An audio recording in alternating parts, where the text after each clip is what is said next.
Hey guys, tonight we were heading somewhere colder than your ex's voicemail greeting, quieter than your group chat on tax day, and lonelier than the last slice of bread everyone keeps avoiding, the Alaskan wilderness, and not the cute postcard Alaska with friendly moose and souvenir hoodies. I mean the real deal wind that exfoliates your face for free, snow that actively dislikes you, and silence so deep you can hear your own regrets echoing. Because tonight, we're diving into the strange, serene, utterly bonkers life of the man who survived alone in that landscape for 30 years, Dick Proenneke. A man who basically said, "Society? I don't know her," grabbed some tools and went full introvert mode before it was cool, before we wander off into the frostbitten abyss. Take a second to like the video and subscribe, but only if you actually enjoy this kind of thing. No pressure. Just know Dick built an entire cabin by hand, so you can probably click a tiny button. Maybe. Drop a comment telling me where you're listening from and what absurd hour it is, because somehow it's always 2:14 AM on this channel. Alright, dim the lights, turn on a fan for that soothing white noise. Maybe wrap yourself in a blanket the way Dick wrapped himself in sheer stubbornness. Let your body melt into the mattress like warm butter on fresh bannock. Now, let me ask you a few things. Have you ever wondered what it feels like to build a cabin alone using nothing but hand tools and willpower stronger than your last attempt at a diet?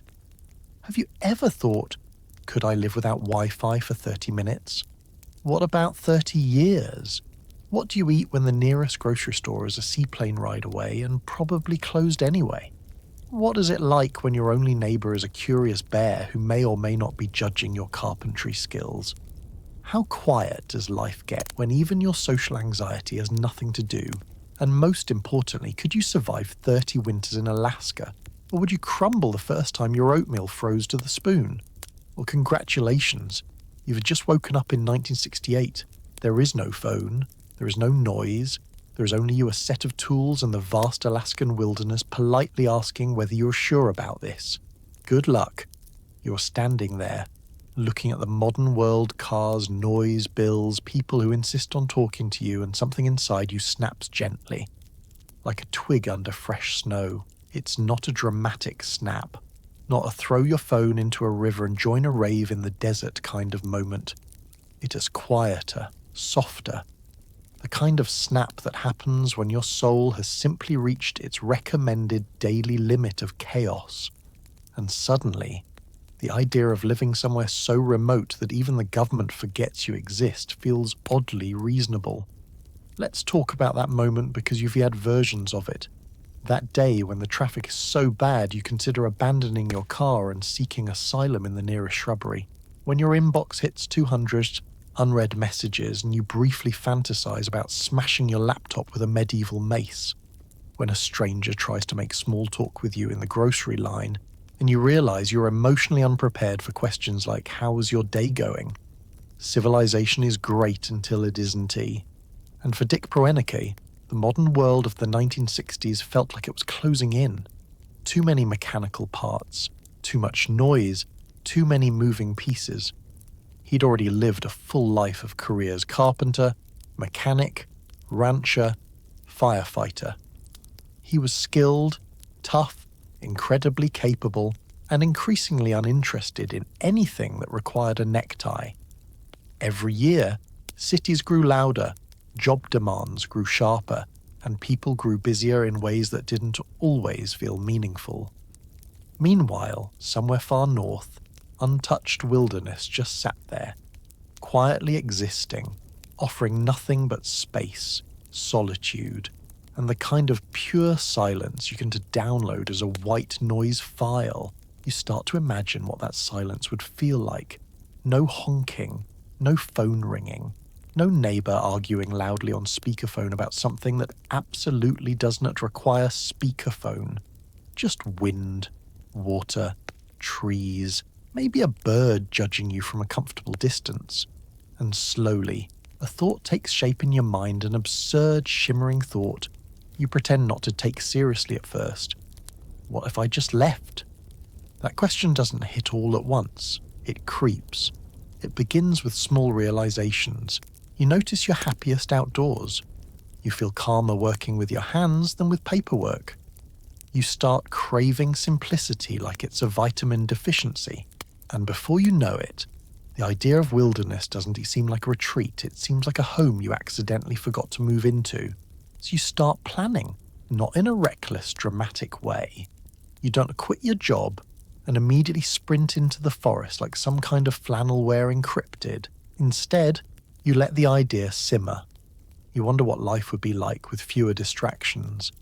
Could you really chop your own wood, cook your own meals, build your own shelter? Could you handle the loneliness? And more importantly, could you handle the boredom? Because the wilderness isn't Disneyland. It is quiet. It is slow. Nature does not offer entertainment unless you consider watching a squirrel debate a pine cone thrilling. But something in you still wants it. And that is what made Dick different. Not stronger. Not braver. Just more aligned with that internal tug toward a simpler life. When he finally made the decision to try living in the Alaskan backcountry, it wasn't a grand epiphany. It was a steady, thoughtful choice. A choice shaped by years of noticing that peace didn't come from people, or noise, or progress. It came from quiet woodlands, open air, and the satisfying ache of a day's labour. You feel it too, don't you? That tiny whisper inside you going, maybe a life with fewer notifications is possible. Maybe there's a version of you who wakes with the sun and works with your hands instead of your Wi-Fi. Maybe the wilderness wouldn't break you the way city life has occasionally tried to. Of course, then you remember you get winded climbing stairs and you reconsider immediately. But that's the beauty of this moment, the spark, the seed, the soft, snowy twig snap that tells you maybe the world is too loud, and maybe you are allowed to imagine something else. And for Dick Proenneke, that something else became a 30-year odyssey into solitude, craftsmanship, and survival. A decision made quietly. A decision made logically. A decision that would lead him somewhere colder, harder, and far more beautiful than anything he left behind. When you step out of the tiny bush plain at Twin Lakes, the first thing you notice is the silence. Not the fake silence you get with noise-cancelling headphones, where you can still hear your own bloodstream arguing with itself. No, this is the deep, ancient, unsettling silence that makes you instantly aware that you're very far from anywhere DoorDash is willing to deliver. The air hits you first. It's clean in a way that almost feels aggressive. You inhale and think, oh, so this is what oxygen is supposed to taste like. Your lungs are confused, slightly suspicious, and maybe even emotional. Every breath feels like you're drinking chilled purity straight from nature's minibar. The pilot gives you a polite nod, the kind that says, good luck not dying, and begins unloading your gear. You look around, expecting perhaps a welcome sign, or at least a moose wearing a name tag. Instead, nothing. Just mountains, massive, unmoving slabs of ancient rock, and the shimmering surface of Twin Lakes, stretching out like a mirror nobody else touched in 1,000 years. Then the pilot climbs back into the plane. You wave, trying to look confident, but your smile trembles like a caribou on roller skates. The engine starts, the propeller spins, the plane begins to slide across the water, and just like that, one of the last tangible pieces of civilization lifts into the air and vanishes over the tree line, leaving you standing alone with your thoughts, your supplies, and the sudden realization that there is no return policy on this decision. Congratulations, you've just been unplugged from the grid so thoroughly that even carrier pigeons can find you. You take a few steps, boots crunching lightly against stones washed smooth by centuries of glacial melt. The lake is so clear you can see the rounded pebbles beneath the water. The mountains reflect perfectly in the still surface, so perfectly, in fact, that for a brief second you wonder if you've fallen into some kind of wilderness-themed screensaver. You do a slow circle, taking in the scenery. There's no hum of a fridge, no distant dog barking, No traffic whining in the background, just the faint whisper of wind slipping between branches, and you standing there like a nervous houseplant suddenly planted on an ice shelf. Then the reality sets in. This is home now. Not home as in a furnished apartment with a thermostat and a neighbour who vacuums too loudly, but home as in, if I misplace my axe, I will cry real tears. You look to your gear tools, food, the clothes on your back, and there's a strange comfort in realising that every object you brought matters. There's no junk drawer here, no stack of old receipts. Everything has a purpose, and so do you. It's a sharp contrast to modern life, where the purpose of half your belongings is simply, I'll deal with that later. The wilderness smells clean pine, cold water, damp earth. A raven circles overhead, giving you a long, suspicious look, as if trying to figure out what tax bracket you belong to. Somewhere in the distance, a fish jumps, breaking the surface before vanishing again. This place is alive, but its life doesn't revolve around you. You're a guest here, polite, temporary, and very, very squishy. Eventually, you sling on your pack and begin walking the shoreline, looking for the spot where your cabin will one day stand. You try to imagine what the land will look like when you've shaped it with your own hands, the logs peeled and notched, the roofline rising against the horizon, smoke curling from a chimney you haven't built yet. But right now, it is just open space, a blank page, a canvas that nature has been patiently keeping empty for you. And as you stand there, surrounded by mountains that make your problems feel hilariously tiny, you feel it. The first small bloom of peace. The soft reassurance that maybe, just maybe, you were right to come here. Of course, the mosquitoes immediately swarm you to remind you that nothing is perfect. But still, this is the beginning. Twin Lakes has accepted your arrival. Now it is up to you to prove you can stay. You wander the shoreline like a confused real estate agent, except your budget is $0 and your only requirement is 1T collapse immediately. There's no property brochure, no square footage chart, no overly enthusiastic realtor saying, "This one has great natural light." The natural light here is everywhere, and it doesn't ask for a monthly rent. As you walk along the water's edge, squinting at tree clusters and slopes, you start to realize just how many things you never knew you didn't know about finding a place to live in the wilderness. First of all, everything looks the same. More trees a rock, another rock but slightly ruder in shape. You try to imagine a cabin sitting in various spots, but your imagination is struggling. You're used to picturing furniture in apartments, not entire structures in a raw landscape that hasn't been rearranged in 10,000 years. You pick up a pebble, toss it idly, and continue your inspection. You're trying to think like Dick Proenneke, practical, observant, methodical, but at the moment you feel more like someone trying to pick a campsite in Minecraft, without checking if there is a creeper behind you. The lake glimmers beside you, steady and calm, giving absolutely no input whatsoever. It's like walking through a cosmic Home Depot with no employees on the floor. So you start simple. You check the ground. Is it level? Because building your house on a slope is the kind of mistake that ends with you rolling into the lake every time you sit down too quickly. You poke at the soil with the toe of your boot. Firm enough? Too soft? Are you standing on tundra or some kind of moss impersonating a mattress? Every step feels like a geology quiz you did not study for. Next, you consider wind exposure. This is Alaska, after all, where the breeze occasionally arrives carrying the emotional intensity of a disapproving grandmother. You don't want the winter gales slamming straight into your front door like they are trying to collect overdue rent. So you watch the way the treetops lean like natural compass needles whispering, "Not here. Try again." Then there was drainage. You absolutely do not want rainwater funneling directly under your future cabin unless you enjoy waking up inside a damp cave of personal regret. You squat down and study the natural slope of the land. You run your fingers through the cool, gritty earth, imagining the paths water takes during storms.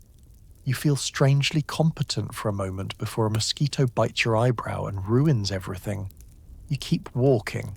Somewhere between two spruce trees, you stop. Something feels right. Not magical, not cinematic, just quietly logical. The ground is solid, the elevation slightly raised. The lake is close enough for water access, but not so close that a seasonal flood will sweep your hard work away like a rude house guest. You step into the clearing, listening. The breeze moves softly around you, brushing the grass in smooth, whispering strokes. The sun angles perfectly between the trees, casting light that feels warm, even gentle. It isn't a telling you build here, but it isn't a yelling absolutely not either. And in Alaska, that counts as encouragement. You start imagining it more clearly now. A cabin facing the water, a small dirt path for hauling firewood, a workshop tucked beneath the trees, smoke swirling lazily from a chimney as snow settles quietly outside.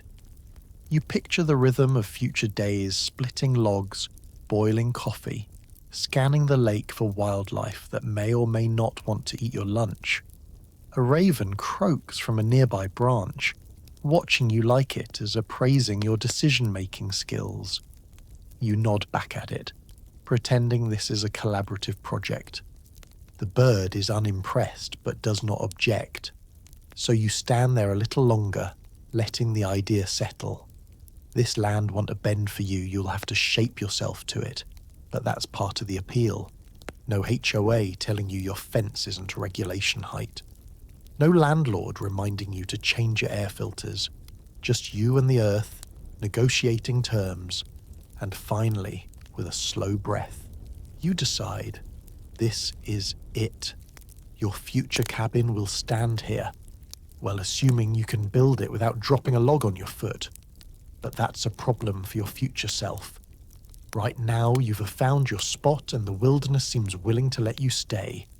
Before you can build your dream cabin, you need something basic, something small, rugged, and ideally not eaten by wildlife overnight.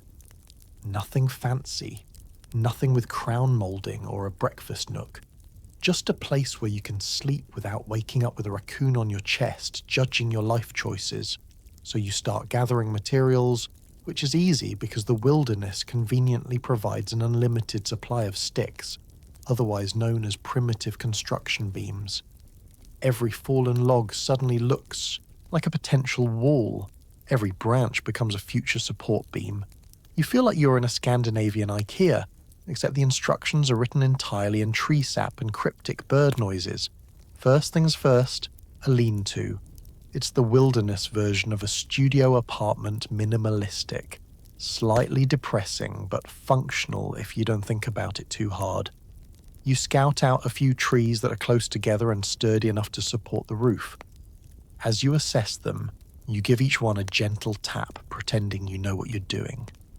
In reality, you're hoping the trees don't take this as a threat and fall over in protest.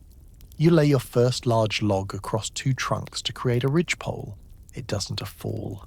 This is encouraging. You add more logs, stacking them carefully, trying to ignore the small voice in your head whispering, "You could have just stayed home and bought a tent." But that's not the point.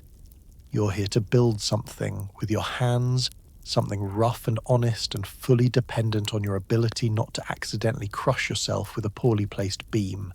The roof comes next. You start layering branches at an angle, overlapping them like giant, slightly damp shingles. As you work, you can help comparing this to modern tasks. In the real world, you complain about assembling a bookshelf. Here, you are assembling a roof out of sticks while a light breeze threatens to snatch everything into the next county. It is humbling, also frustrating, also kind of satisfying. By midday, you are sweating, your arms ache, and you've inhaled more pine needles than any human should. But the structure is taking shape, primitive, crooked, and absolutely not compliant with any building codes, but real.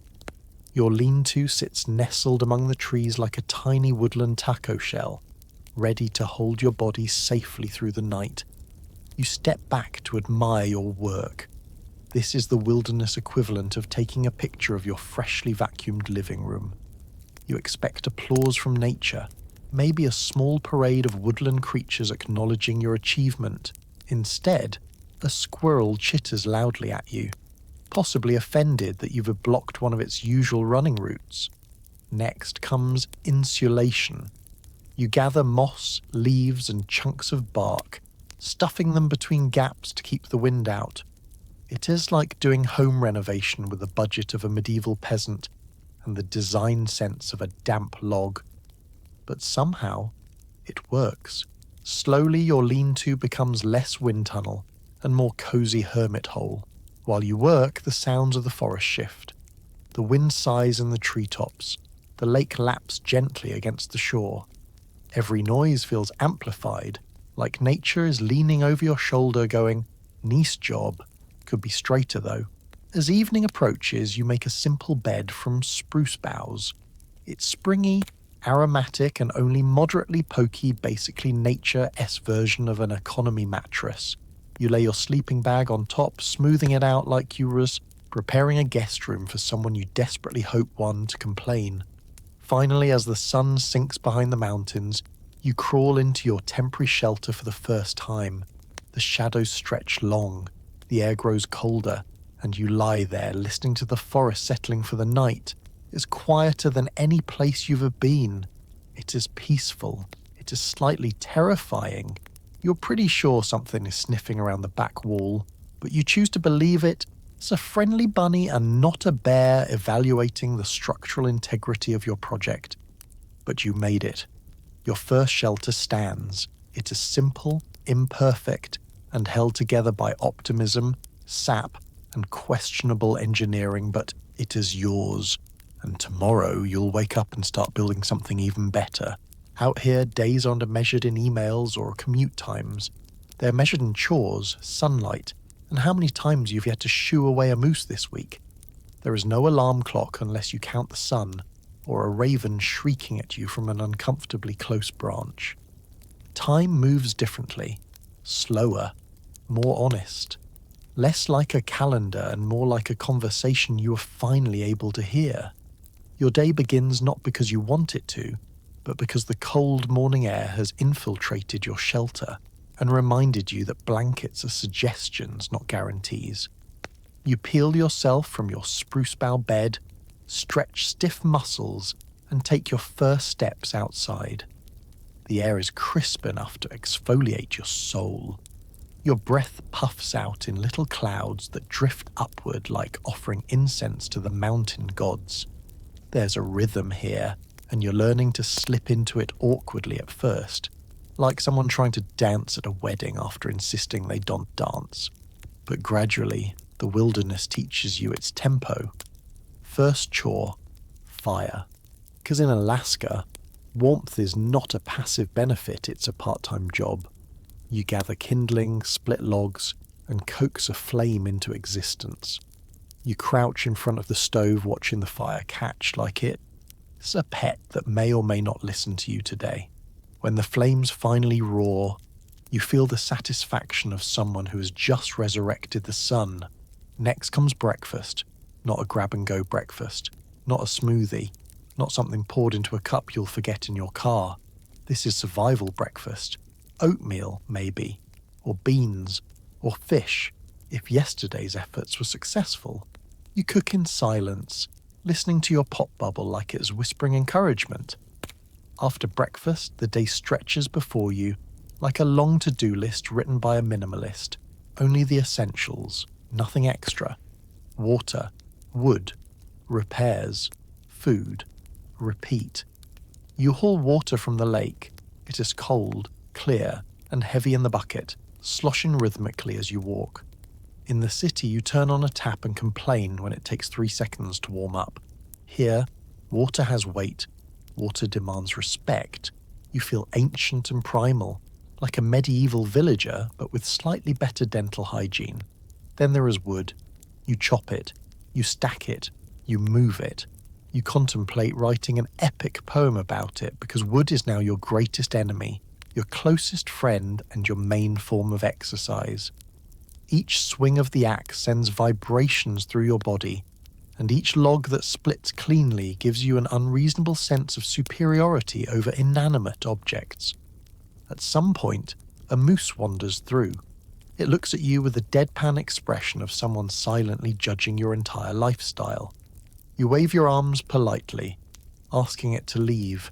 It ignores you for a socially uncomfortable amount of time before moving on. Congratulations, you've survived another wildlife performance review. Around midday, the sun hits its peak and the world brightens. Not with the humming, fluorescent glow of an office building, but with soft, natural light that feels earned. You pause to take it in. The lake shimmers. The mountains sit patiently, ancient and immovable. Even the breeze seems to slow its pace, drifting lazily through the spruce branches like a sigh. Afternoons are for projects. Maybe building something. Maybe repairing something. Maybe reorganizing tools you organized yesterday, because out here your tools are your lifeline, not just clutter shoved into a messy drawer labeled MISC. You begin to appreciate the quiet focus that comes with handiwork, the way time melts into the task, the way the wilderness rewards patience. As evening settles, chores slow, the sky glows soft gold, then lavender, then a deepening blue that feels like velvet being draped over the world. You cook a simple dinner. You listen to the stillness. You watch shadows stretch long across the ground. And then night truly falls, not the polite dimming of city lights. Darkness wraps around your shelter like a cloak. You climb inside, your muscles pleasantly tired, your mind unusually calm. For the first time in a long while, you feel aligned, rooted, rhythmic, living by daylight instead of deadlines. Tomorrow the moose will return, the woodpile will shrink, the chores will repeat. But instead of feeling trapped, you feel something else. Purpose. And that is the quiet gift the wilderness gives when you finally learn how to listen. You grab your tools, take a deep breath, and begin a personal relationship with trees that is best described as respectful but firm. Every log you drop feels like progress, and also like a workout video from 1968. There is no upbeat soundtrack, no neon headbands, and no cheerful instructor shouting, "Feel the burn." It's just you, your saw, and a tree that has been standing here since before your grandparents discovered television. Felling trees is not like the movies. There's no quick whack and triumphant timber yell. Instead, it is a slow negotiation. The tree is not trying to make this easy. It has survived storms, animals, and decades of silent forest drama. Now you show up with a saw, asking it to please become part of your future living room. It is awkward. You pick your first tree carefully. Straight trunk, good height. Thick enough to serve as a cabin wall, but not so monstrous that you'll end up questioning all your upper body strength and life choices. You place a hand on the bark, rough, cold, textured like shaking hands before a duel. Then you start sawing. The first pull of the saw is satisfying, the blade biting into the wood with a confident rasp. The second pull is slightly less satisfying. By the third, you're already sweating and wondering whether trees are actually made of stone. Your shoulders burn. Your breath puffs in steady bursts. Chips of wood collect at your feet like tiny fragrant confetti, celebrating your questionable ambition. This is the wilderness gym. No membership, no mirrors, no judgment other than the occasional squirrel observing you with the expression of someone thinking, "That seems inefficient." You find a rhythm. Saw, breathe, saw, breathe. Try not to collapse. The tree starts to lean, but slowly, like it's considering whether it really wants to participate. You wedge it carefully, guiding its fall. You step back. You watch it give one final wooden sigh and topple with a trembling crash that shivers through the earth. For a moment, everything goes still. No wind, no bird chatter, just the echo fading across the lake and you. standing there with a saw in hand, feeling like a tiny woodland deity. Then comes the realization. You need many more logs. You look at the fallen tree. It looks back at you metaphorically, as if saying, well, better get started. So you do. You limb the branches, carefully stripping them from the trunk so the log can be transported. Each branch comes off with a satisfying snap, like popping bubble wrap but significantly more dangerous. Your hands grow sticky with sap. Your sleeves collect a new and exciting assortment of pine needles. You smell like a forest trying to cosplay as a person. Then comes the peeling. You take your draw knife and begin shaving the bark away in long, curling strips. The fresh wood underneath is pale and smooth, exposed for the first time in its long wooden life. The sound of the blade dragging down the trunk is rhythmic, almost musical in its repetition. There's a meditative quality to it, like whittling, but large enough to be classified as a full-body experience. Hours pass. Your arms ache. Your back protests. Your hands vibrate with the memory of sawing. But slowly, steadily, your pile of prepared logs grows. Each one is a promise, a future wall or beam or supporting brace. You start seeing your cabin in your mind. The corners notched, the roof line rising, the doorway framed by wood you shaped with nothing but hand tools and stubborn determination. Nature watches all of this with mild curiosity. A raven croaks from overhead, sounding vaguely judgmental. A fox trots by, glances at your log pile and continues on as if deciding you are not important enough to chase. Even the wind seems to pause, as though it is waiting to see whether you're going to pull this off. By the time you finish your last log of the day, the light has softened into gold. The shadows stretch long across the ground. Your shirt clings to you with sweat and sawdust. You flex your hands, feeling every muscle you've ever had and several you didn't know existed. But there's something else too. Pride. Because today you didn't just chop wood.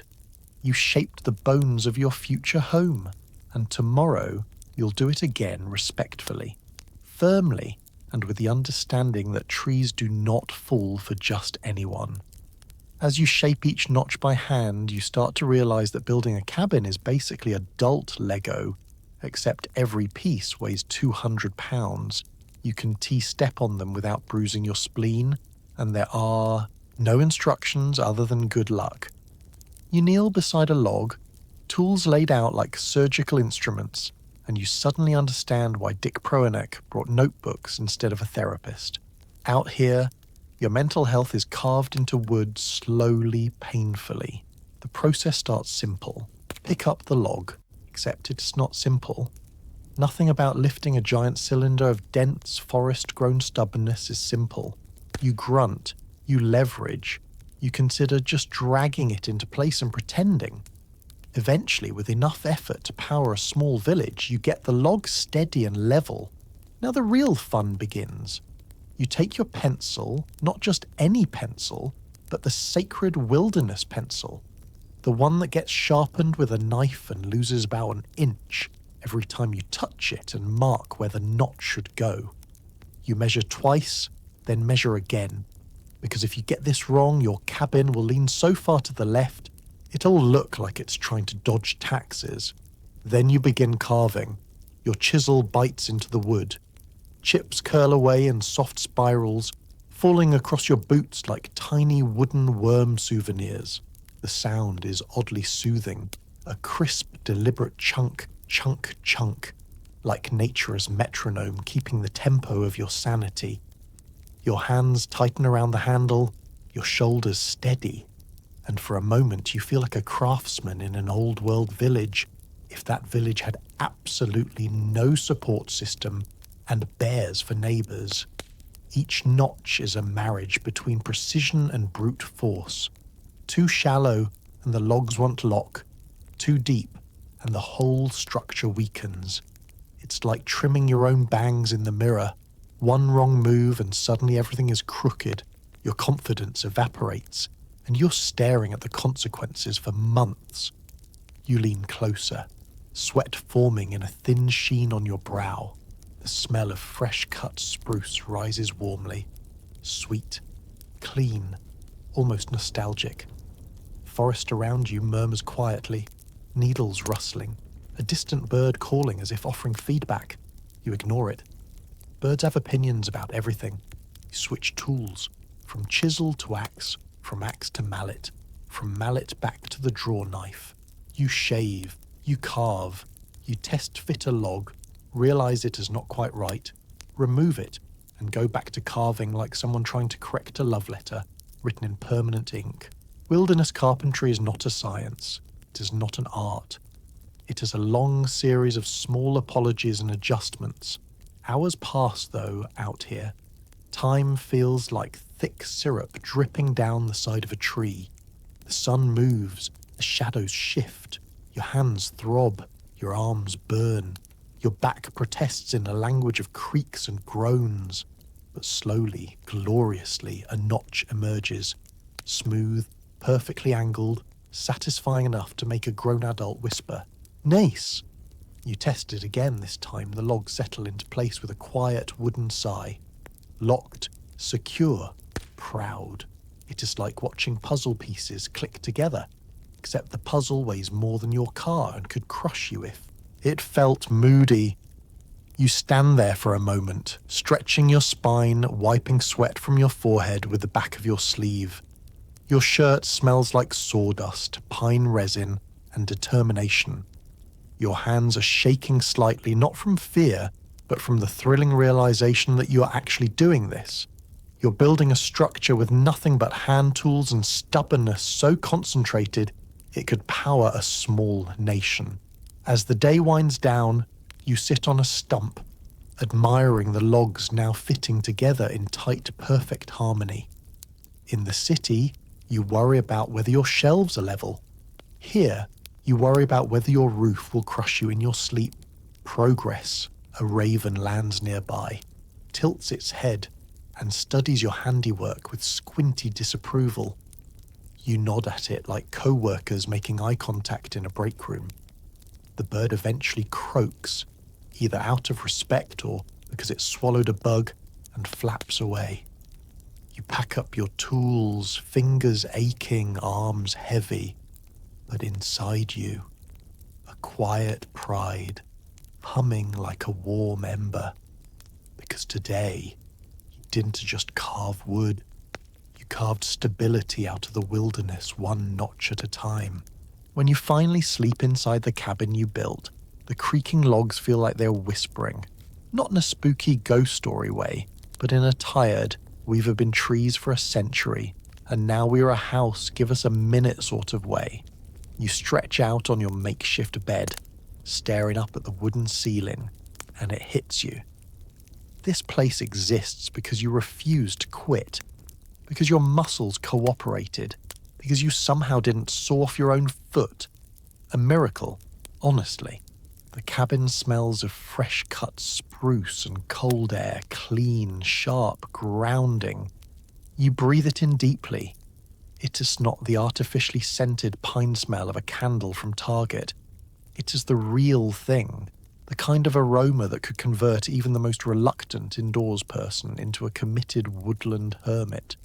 Your sleeping platform rests against the far wall, simple and sturdy. The logs around you radiate a faint warmth, where the day as sunlight had soaked into them. Your small, hand-built stove hums quietly, its fire flickering behind cast-iron door slits like an extremely low-budget theatrical performance. You listen to the crackle of flames, each pop a tiny applause for surviving this long. Outside, the world settles into its nocturnal hush.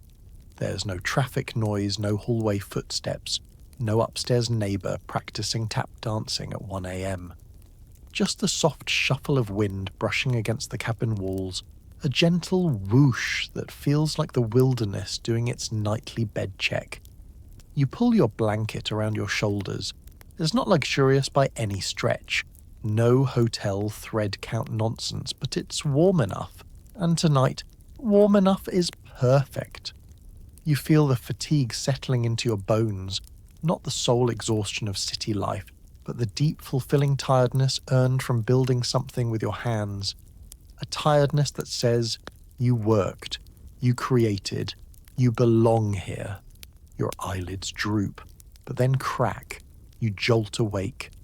The sound echoes in the cabin like someone snapping a glow stick right next to your ear.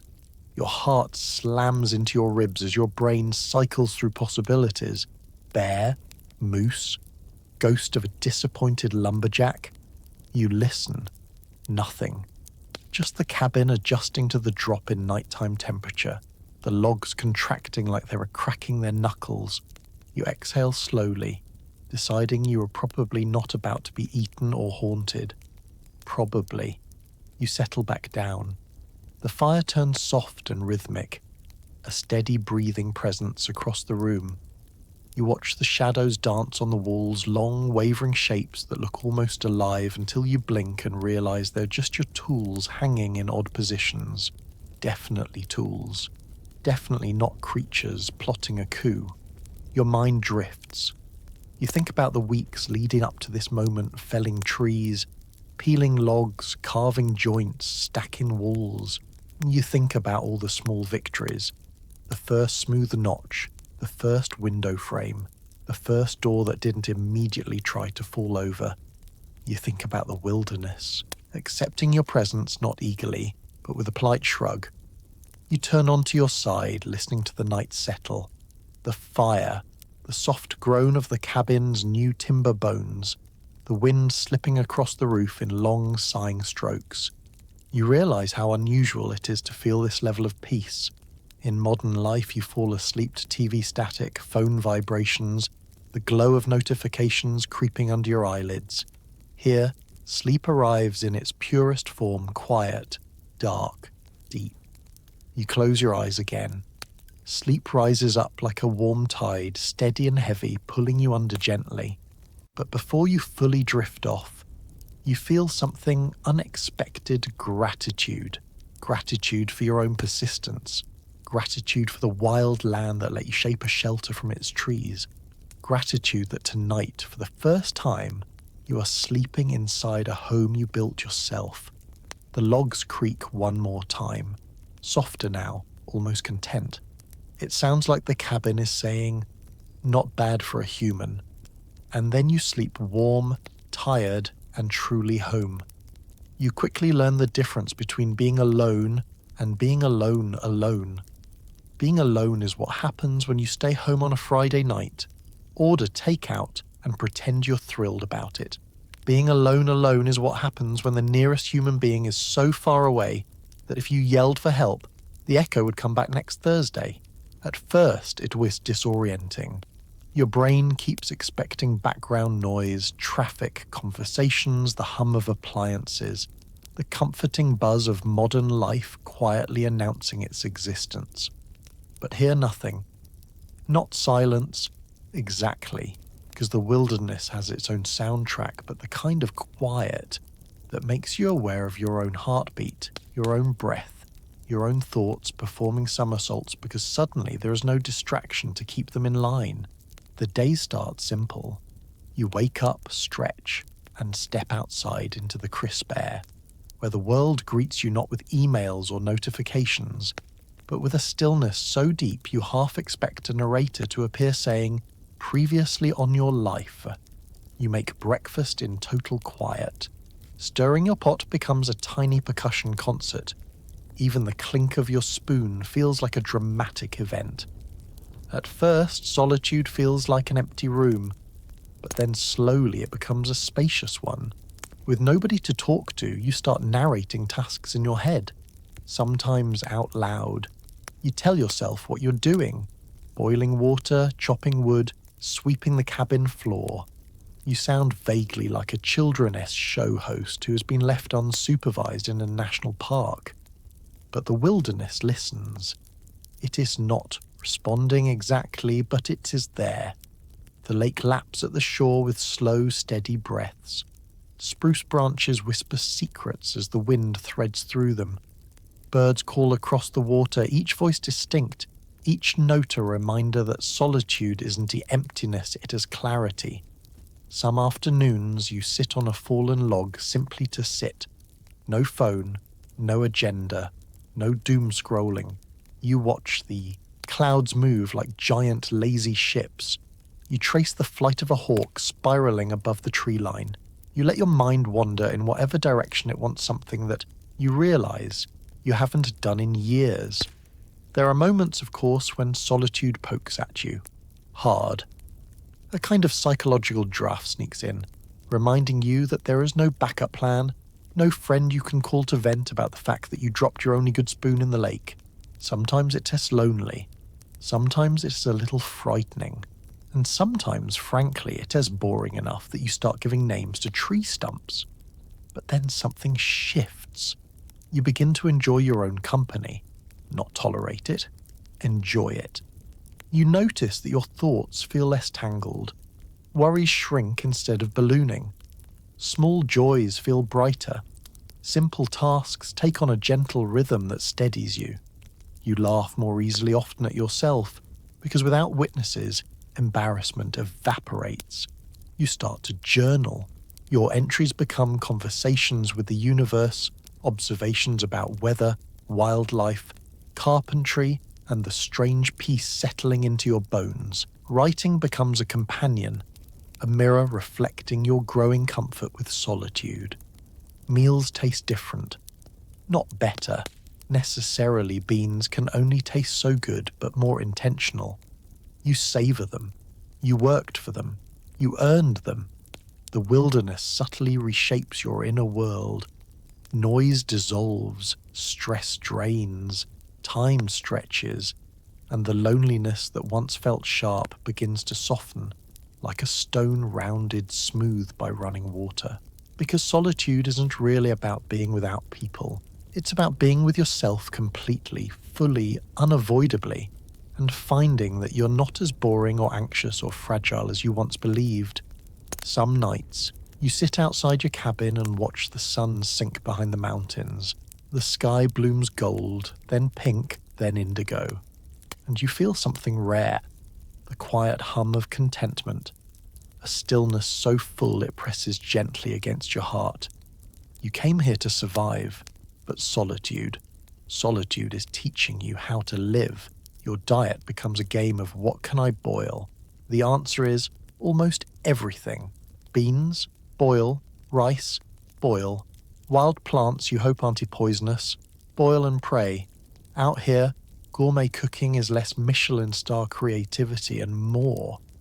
Can I heat this until it want to kill me? Every meal is a cautious adventure, like participating in a cooking show where the judges are wolves and the prize is continued survival. Your kitchen setup is simple: a small metal pot, your trusty stove, a handful of ingredients that look suspiciously like the contents of a medieval pantry, and the determination of someone who really wishes he'd ordered a pizza before moving to the wilderness. The stove crackles to life, its flame flickering like a tiny, overworked dragon that has seen too much. You start with beans because beans are unavoidable. Beans fuel pioneers, campers, hermits, and anyone who can tolerate the psychological effects of eating the same thing for several decades. You scoop them into the pot, add water from the lake, and stir with the ceremonial only spoon you own. Then you wait, and keep waiting because beans, in their stubborn little hearts, refuse to cook at any speed faster than glacial erosion. While the pot simmers, you glance around your cabin. There is something comforting about preparing a meal with such simplicity. No timers beeping, no microwave humming, no internal debate about whether you should order Thai food again. Just you, your pot, and the faint hope that whatever you are making today will actually taste different from yesterday's version. Sometimes you fish. And if the fish cooperates by letting itself be caught a big if you get to introduce protein into your diet, cleaning and cooking a fish becomes a ritual, one that feels almost ancient. You scale it, slice it, rinse it in icy water that briefly makes you question whether you still have fingers. Then you season it with the only spices available, salt and optimism. You toss it in the pan, It sizzles beautifully, filling your cabin with a warm, savoury aroma that instantly makes you feel like a king. A king with dirty boots and a beard full of sawdust, but still a king. Rice is your backup. Rice requires less emotional commitment than beans, and it cooks faster. You measure it carefully, mostly because if you spill any grains, they are gone forever. There is no sweeping them into a dustpan to deal with later. Out here, rice spilled is a tragedy deep enough to write about in your journal. Then there are the wild plants, berries, roots, leaves, each one requiring careful identification, because you would prefer not to hallucinate or perish. You flip through your field guide like a student cramming for a biology exam. Sometimes you get lucky, blueberries. Sometimes you get nervous, something red that looks delicious but radiates "I will end you." You leave those alone. For variety, you invent dishes with dramatic names. Forest stew is beans and whatever edible plants you found that day. Twin Lakes risotto is rice with slightly more water in it. Alaskan casserole is yesterday's leftovers reheated and eaten with the resolve of someone pretending everything is fine. Occasionally, you treat yourself. Maybe you brought a precious jar of peanut butter in your yearly supply drop. You ration it like gold, scooping tiny reverent spoonfuls and savouring each bite like it as a delicacy smuggled in from civilization. And honestly, it kind of is. But cooking in the wilderness does something unexpected. It slows you down. You pay attention. You appreciate every flavour, however mild, however repetitive. You notice how food tastes better when you've worked for it. How hunger makes simple meals feel like feasts. How the absence of choice makes you grateful for what you do have. When you finally sit down to eat steam rising from your bowl, the quiet hum of the stove fading, you savour each bite. It's not gourmet, but is yours, is warm, is satisfying, it keeps you going.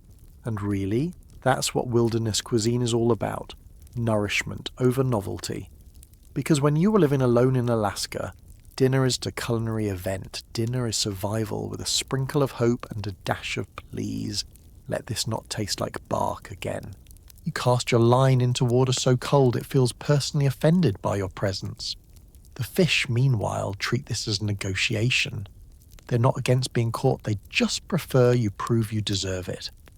Out here, fishing isn't a relaxing hobby. It's a diplomatic mission with creatures who swim in temperatures that would kill a normal person. It's enthusiasm instantly. The first thing you notice is how shockingly clear the lake is. You can see rocks, submerged logs, and occasionally the faint flicker of a fish darting below the surface just enough to taunt you. The sun glitters across the water like it's auditioning for a role in a nature documentary. It is beautiful, inspiring, and extremely deceptive, because the moment your fingers brush the surface, the cold shoots straight up your arm like an icy lightning bolt. You try not to take it personally. You set up your gear simple, sturdy, and about as modern as a rotary phone. Your reel squeaks. Your line is a little frayed. Your bait looks like something rejected from a grocery store clearance bin. But you cast out anyway, watching the line arc through the air in a gentle practice sweep. Plop. The ripples spread like soft rings, echoing across the lake's glassy surface. You exhale, settle your weight on a comfortable rock, and begin the ancient fisherman S ritual, sitting very still and hoping nature pities you. Minutes pass, then more minutes, then so many minutes you begin reconsidering every life decision that led to this precise moment. But this is part of the rhythm here, patience. A deep, quiet waiting that hums beneath the surface of every wilderness task. No instant gratification, no notifications, no progress bar inching forward, just stillness, then tug. A small one, barely perceptible, like someone politely tapping your shoulder. You straighten your posture, heart quickening. The line moves again, this time with purpose. Something is down there. something evaluating you. You set the hook gently. Too hard and you'll lose the fish. Too soft and you'll lose your dignity. The fish resists immediately, jerking the line with the aquatic equivalent of, "Try me." You fight back, calm, steady, focused. The rod flexes, the line whistles, your boots dig into the rocky shore, and for a brief moment, it's just you and the fish locked in a slow-motion battle of wills, both of you convinced you're the main character. Finally, with a triumphant pull, you lift the fish from the water. A shimmering flash of silver catches the light. The fish wiggles, clearly unimpressed with your technique. You thank it anyway because gratitude matters, and then prepare it for dinner, like the responsible wilderness adult you're pretending to be. Some days, though, the fish aren't so generous. You cast 50 times. The fish ignore you like high school crushes all over again. You switch bait, nothing. You try a different spot, nothing. You whistle a folk tune hoping to charm them. They respond by leaping completely, out of the water just far enough away to mock you. You sigh deeply, actively resisting the urge to yell, "Please just cooperate," because the mountains would echo it back and you don't need that kind of shame. But even on the slow days, even when the fish union has clearly voted to strike, there is something therapeutic about it. The cold air on your face, the gentle lap of waves, the sunlight drifting lazily across the peaks. It becomes less about catching fish and more about existing in the moment, letting your mind loosen while your hands remain steady.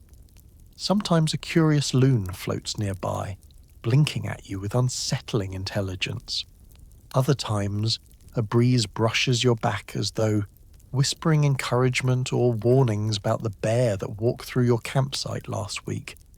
Hard to say, and when you finally pack up your gear, fish or no fish, you feel calmer than when you started, grounded, rebalanced, because the truth is the lake does not hate you, it is just honest. And sometimes the fish do negotiate. Sometimes they don't too. Either way, you learn the same lesson. You are not in charge out here, but you are welcome if you sit quietly, breathe slowly, and cast your line with a bit of humility. You follow caribou trails with the confidence of someone who read half a tracking book once. The caribou, unimpressed, stay several steps ahead like they were giving you a polite tour. Their tracks appear in soft patterns across the tundra hooves, pressed into moss, faint lines in the mud, subtle disturbances in the brush, and you pretend you understand all of it. In reality, you're deciphering these signs with the interpretive skill of someone reading ancient runes printed upside down.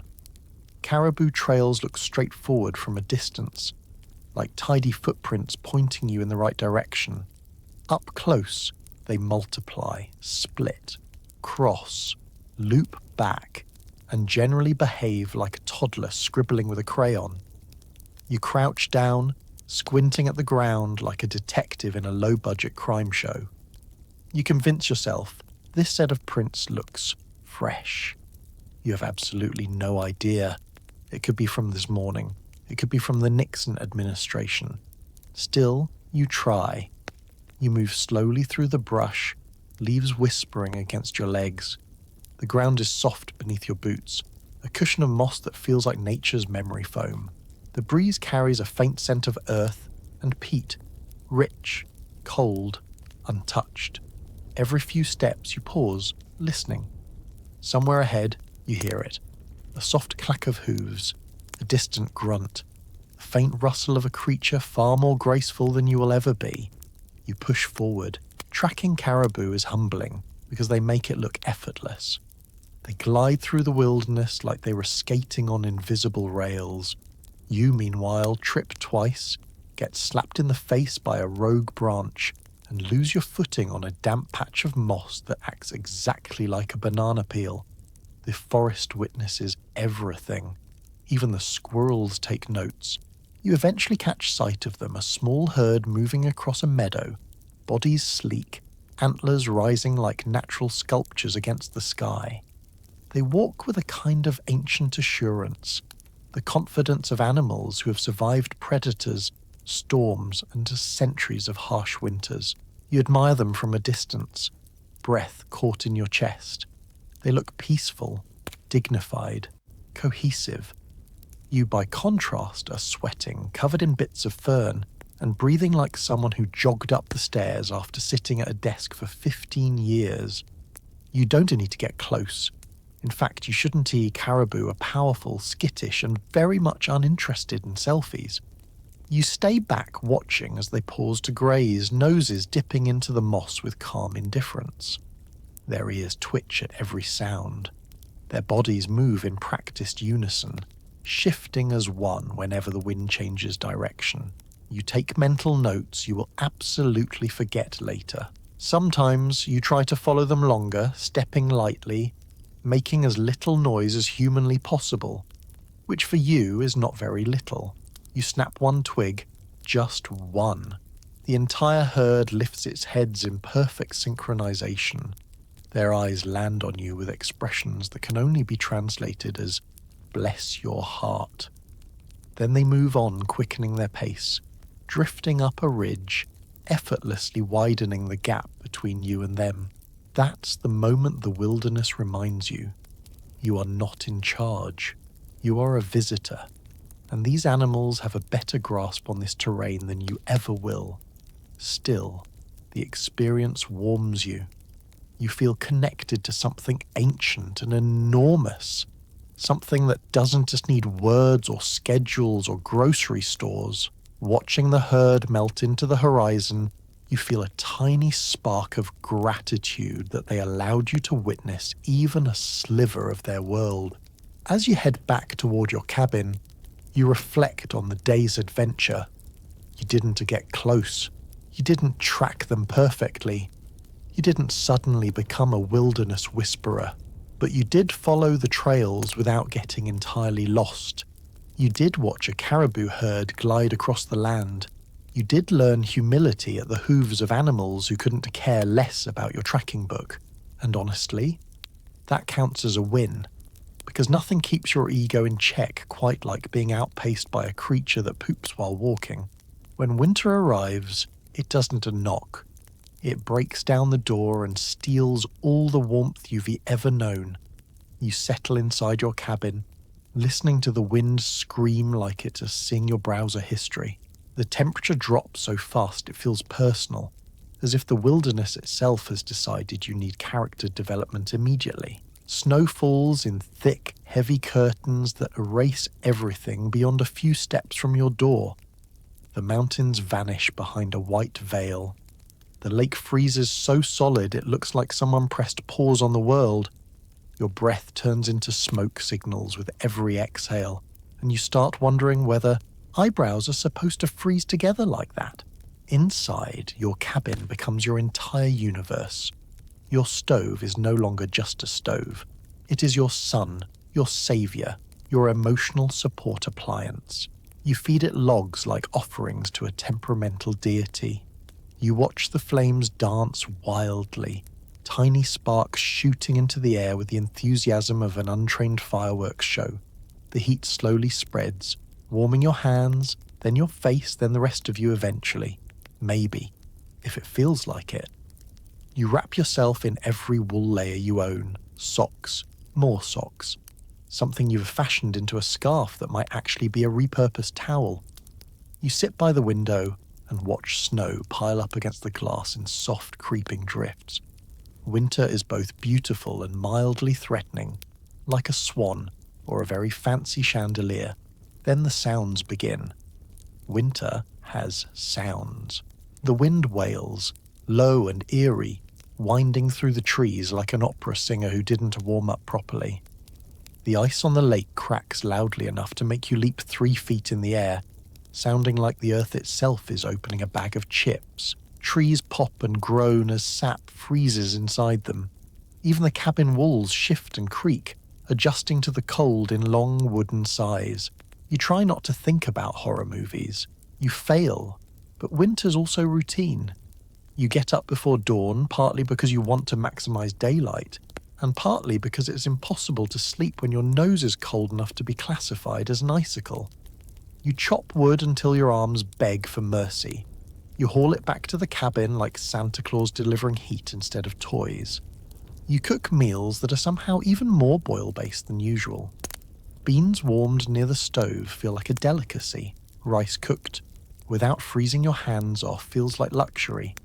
When you pull hot tea to your lips, it tastes like victory and also like slightly smoky water because your kettle is older than most small countries.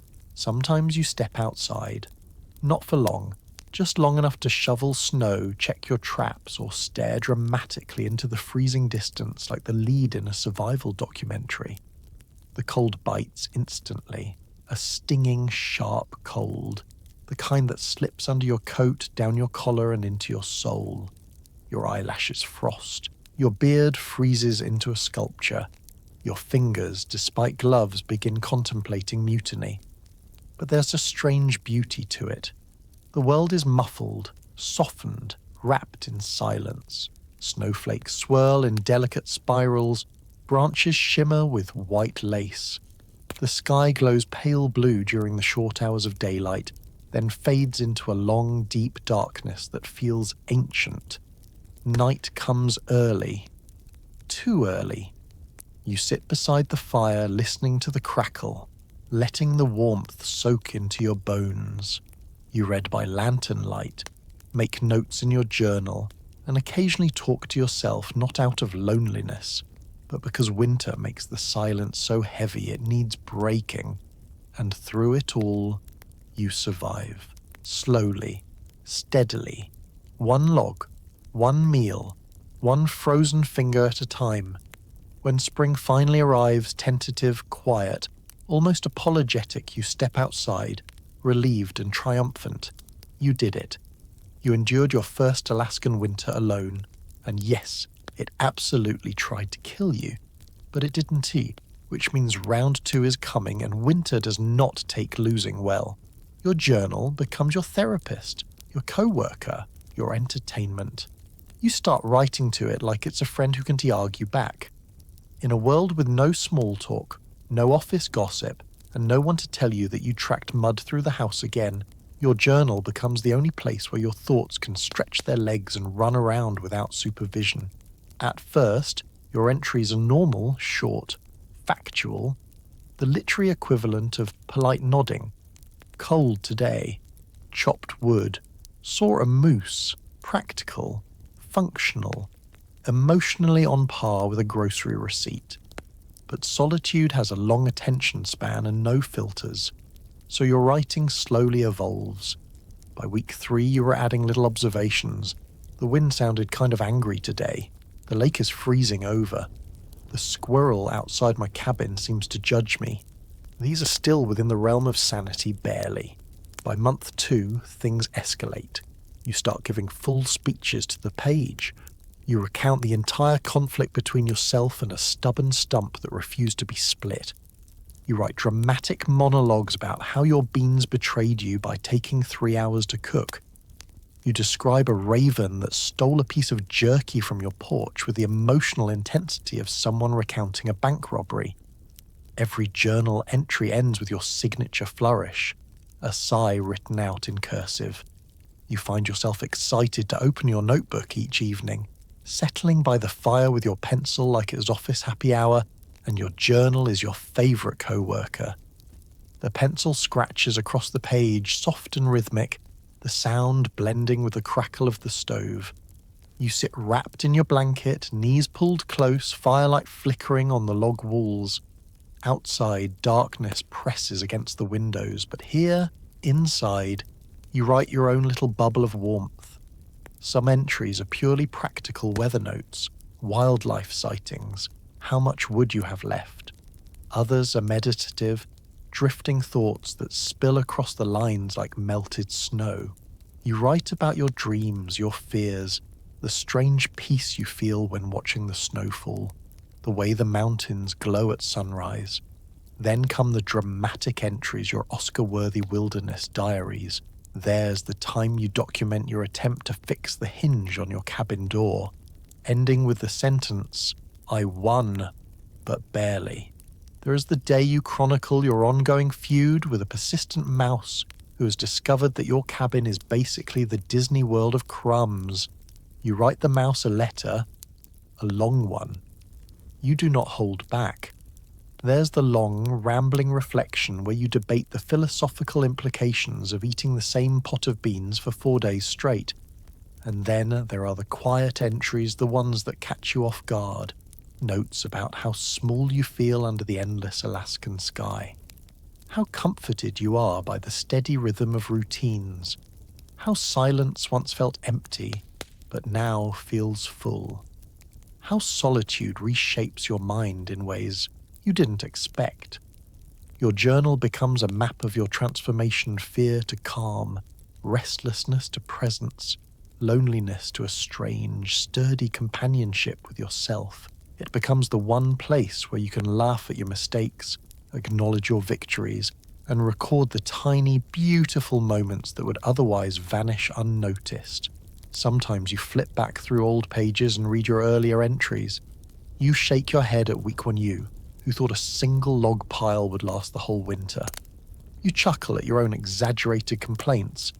You notice how your handwriting changes with the seasons shaky in the cold, sprawling in the calm, tight during moments of stress.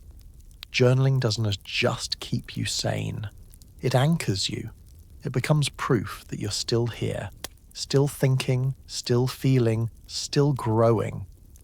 In the wilderness, you don't have coworkers to rant to, roommates to annoy, or a group chat to send photos of weirdly shaped clouds to.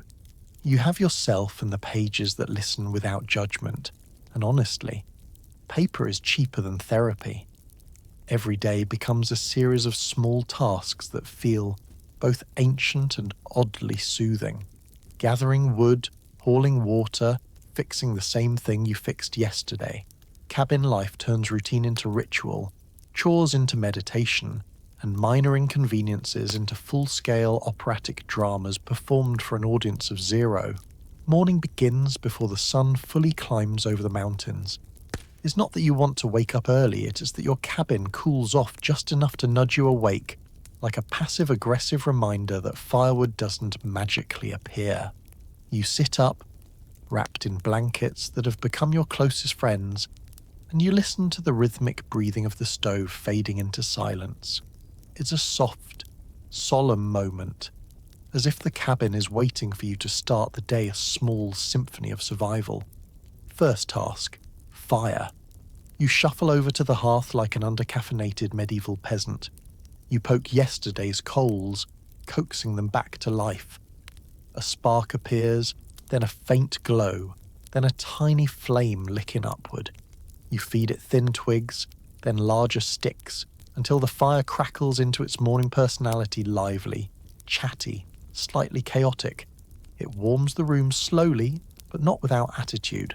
Second task, wood. Chopping firewood is no longer a chore, it is a lifestyle.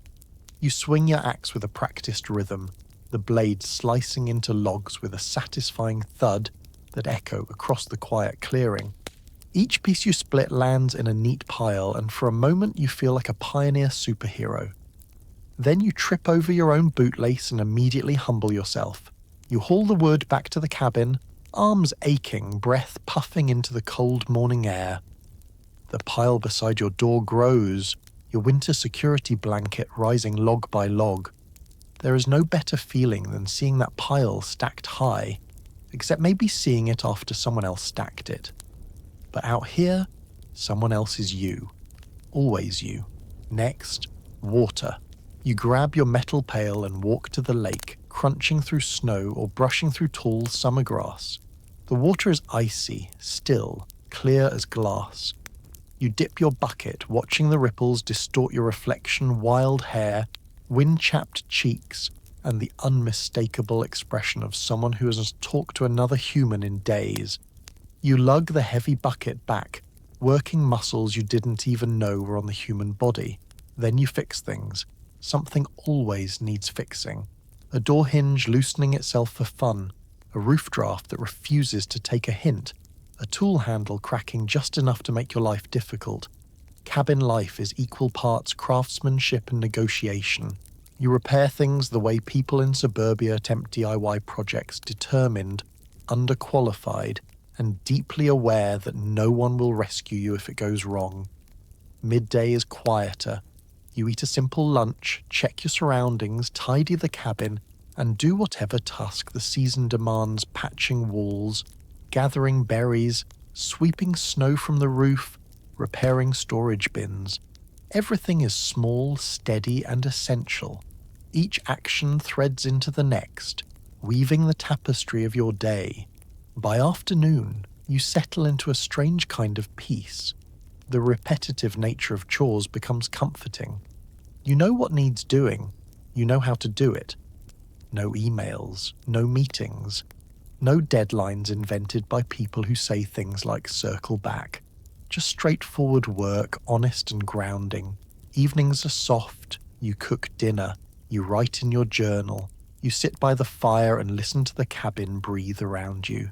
The rituals tether you to the hours, the seasons, the land. You begin to understand how humans lived before electricity. With routine, with patience, with a lot of squinting at things in dim light. And as you settle into bed each night, muscles tired, mind calm, you realize something simple but profound. You didn't just survive another day. You lived it, fully and quietly with your own hands. Not bad for someone whose morning started with wrestling fire into existence. Your workshop is basically a museum of tools that would make your local hardware store cry. But somehow, with files, saws, and sheer determination, you create perfection. Everything in this little workspace is worn, sharpened, repaired, or mildly haunted by the number of hours you've spent wielding it. It is a shrine to function over fashion, a celebration of this still works if you wiggle it, and a testament to the fact that you can do almost anything when you are alone with limited options and a stubborn streak. The workshop itself isn't much just a corner of your cabin, where tools hang from wooden pegs, like a gallery of oddly shaped metal friends. The air smells like sawdust, pine resin, and the faint metallic tang of sharpened steel. Light filters in through a small window, illuminating dust motes that drift lazily, like they're on break from their dust duties. You step inside and instantly feel the shift. This is where problem-solving becomes play, where ordinary objects become miracles, where the phrase "I bet I can fix" that transforms from wishful thinking to rugged reality. The bench is scarred with years of use cuts, scratches, dents, mysterious burn marks you don't recall making. Each one is a memory etched into wood, the equivalent of a craftsman's diary written in gouges instead of ink. On top of the bench sit your essentials: a draw knife so sharp it could provoke tears, an assortment of hand files worn smooth from countless hours, and your prized chisel, the one you reach for like a cowboy reaching for his revolver. You pick it up and get to work. There is no electricity buzzing, no power tools whining, no background playlist titled Hyper-Focus Productivity. Just you, your hands, and the rhythm of metal on wood. The rasping scrape of a file, the soft shuff of a plane smoothing a board, the satisfying chop of a chisel biting into spruce. You shape each piece with patient intention. No rushing, no cutting corners. Each stroke feels almost ceremonial. Even the imperfections, the tiny knots and grain quirks, become part of the charm nature's signature left in the wood. Sometimes you build tools to build other tools, which feels like breaking into a new level of adulthood. You fashion handles from sturdy branches, carve tool racks, and create small wooden wedges that look unimpressive but solve 80 of your cabin problems. Your workshop becomes a self-sustaining ecosystem of usefulness. You fix things that help you fix other things, a circular logic that would make modern engineers raise an eyebrow. The silence helps. It sharpens your focus in the same way coffee sharpens a commuter. stuck in rush hour traffic. Without distractions, each motion feels purposeful. You sand until the edge sits smooth under your thumb. You saw until the teeth glide just right. You file until metal meets your standard, which tends to be annoyingly high. The work is slow, but it's honest, and strangely soothing. There is no anxiety about whether you should be doing something else, because there is nothing else. Just this moment, this tool, this sliver of wood curling into a perfect ribbon. You repair old equipment to a hinge, a stoveplate, a fishing rod. You take things apart with care, place pieces neatly on the bench, and reassemble them like wilderness Legos for grown-ups. Sometimes your repairs are flawless. Sometimes you invent creative new vocabulary words, but eventually everything works again. You learn that tools respond to patience. They reward persistence. They punish haste. A rushed hand gets splinters, a calm hand gets craftsmanship. And the best part is the transformation. A rough plank becomes a shelf. A block of wood becomes a handle. A dull blade becomes a sharp one capable of shaving bark or hair, if you're brave. A simple workshop becomes a cathedral of creation. You step back after each project, examining the results with quiet pride. Not museum-grade quality, maybe, but beautiful in a way only necessity and care can create. Because out here, perfection isn't about precision. It is about making something useful with what you have. And if your local hardware store walked in and cried, well, that sounds like their problem.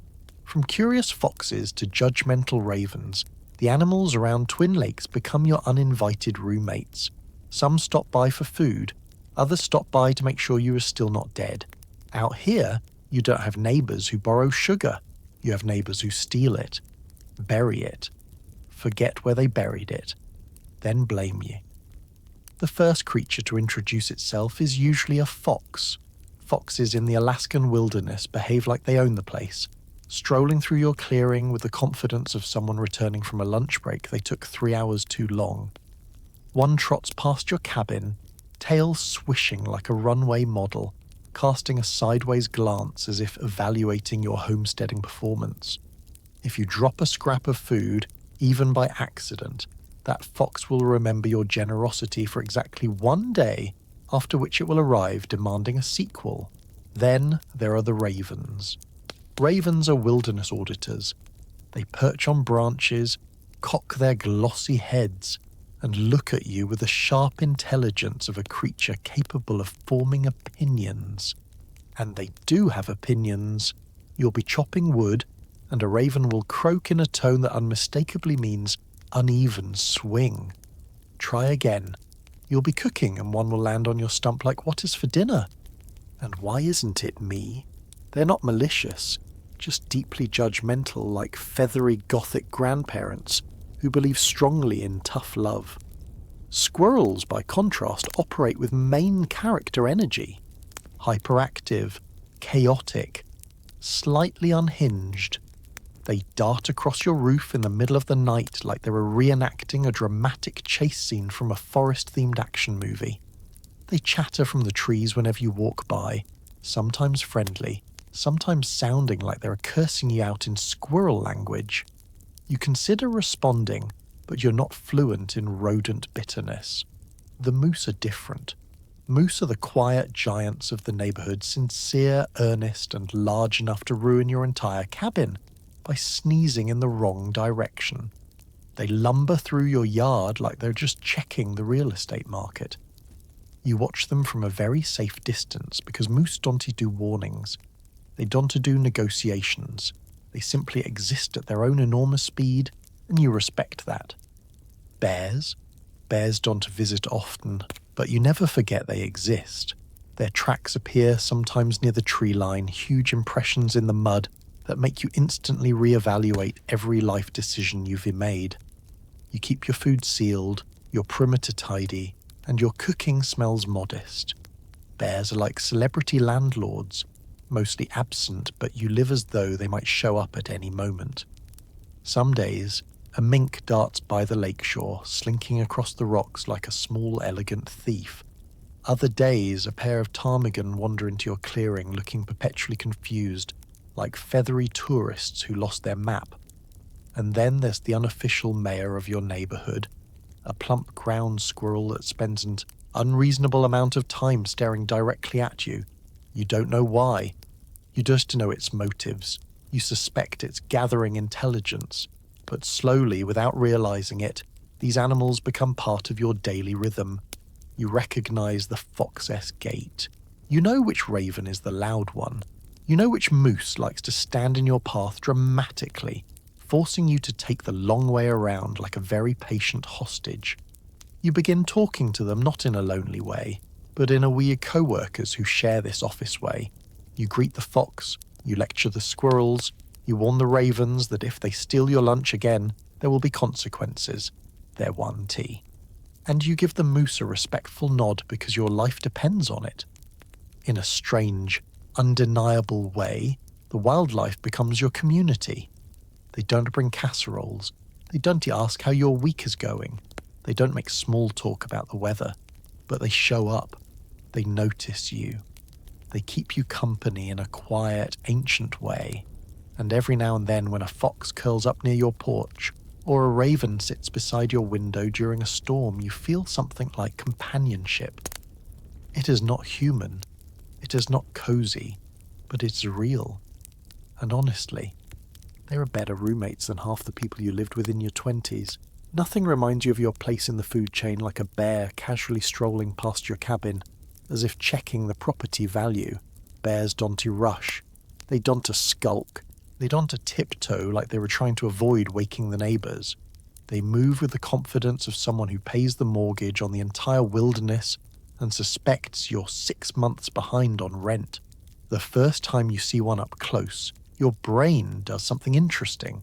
It forgets language. All the vocabulary you've ever learned vanishes. You stand there with your mouth slightly open, trying to remember whether the correct response is hello, no thank you, or just collapsing into a snowdrift. The bear lumbers along the tree line, its fur thick and shaggy, catching bits of sunlight. You notice how big it is, like a small car with claws big. Its shoulders roll with each step, muscles shifting beneath fur in slow, deliberate waves. This is not the teddy bear softness sold in toy aisles. This is a creature built by nature to win every argument. You freeze, not from fear alone, although fear is absolutely present, but from awe. You're looking at something ancient, powerful, indifferent. The bear glances your direction, almost bored, like it is checking whether you are still alive, still human, still making questionable food choices.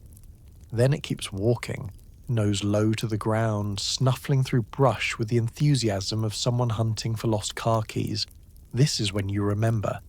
Bears can smell everything. Your food, your clothes, your emotions, possibly even your browser history. You become extremely intentional with food storage. You seal every jar, latch every box, stash everything in bear-proof containers that you double secure out of sheer paranoia. You clean your cooking area meticulously, scrubbing pots with the intensity of someone trying to erase evidence. You adopt habits you never thought about before, like never throwing scraps near your cabin and never, ever leaving anything with a scent outside. Your garbage becomes a high-security operation. But bears don't visit often. When they do, they don't sneak, they announce themselves unintentionally. You will hear a twig snap, a low grunt, the soft crunch of enormous paws sinking into moss. Your heart leaps into your throat every time, even when it's probably just a squirrel acting dramatic. You learn to read signs, big tracks in the mud, claw marks on a tree, tufts of fur caught on bark. Sometimes you find a pile of scat that looks like it holds more berries than your entire pantry. When you see these signs, you make a mental note. Walk loudly today. Noise is your friend. You talk out loud. Recite your to-do list anything to let bears know you are coming through. Bears, contrary to popular panic, don't actually want to meet you. They prefer privacy. They're introverts with giant teeth. One afternoon, you catch a bear fishing at the river, and it becomes painfully clear who's better at survival. The bear swipes at the water once and pulls out a salmon with the efficiency of someone grabbing a soda from a vending machine. You watch, jealous of the skill, the simplicity, the grace, and also deeply aware that you should leave. Even the sounds they make are unforgettable. The huffing snorts, the low chuffs, the occasional woof of warning that translates directly to, "Move along, tiny human." And you do, happily, quickly, without dignity. Yet despite the fear, sharing the wilderness with bears changes you. You walk more attentively. You move more respectfully. You understand in a visceral way that you're part of a bigger system, one that does not revolve around you, your comfort, or your dinner plans.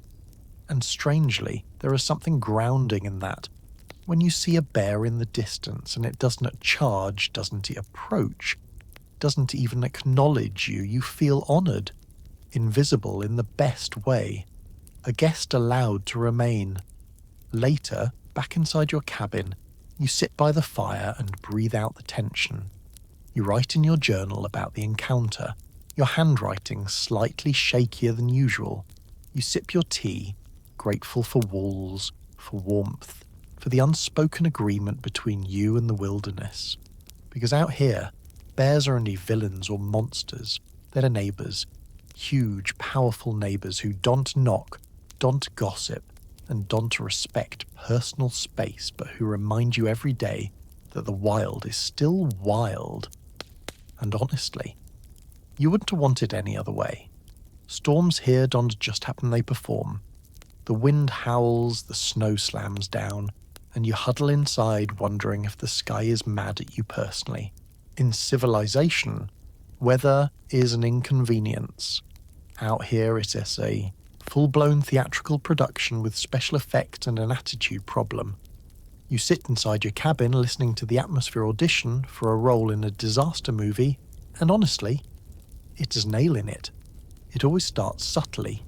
A shiver in the air, the faint rattle of branches, a whisper of wind that feels like nature clearing its throat. You step outside for a moment, look up at the sky, and instantly regret it. Dark clouds gather in thick, swirling masses like they are holding an emergency meeting. The temperature drops. The birds disappear without telling you where they were going. It's not subtle.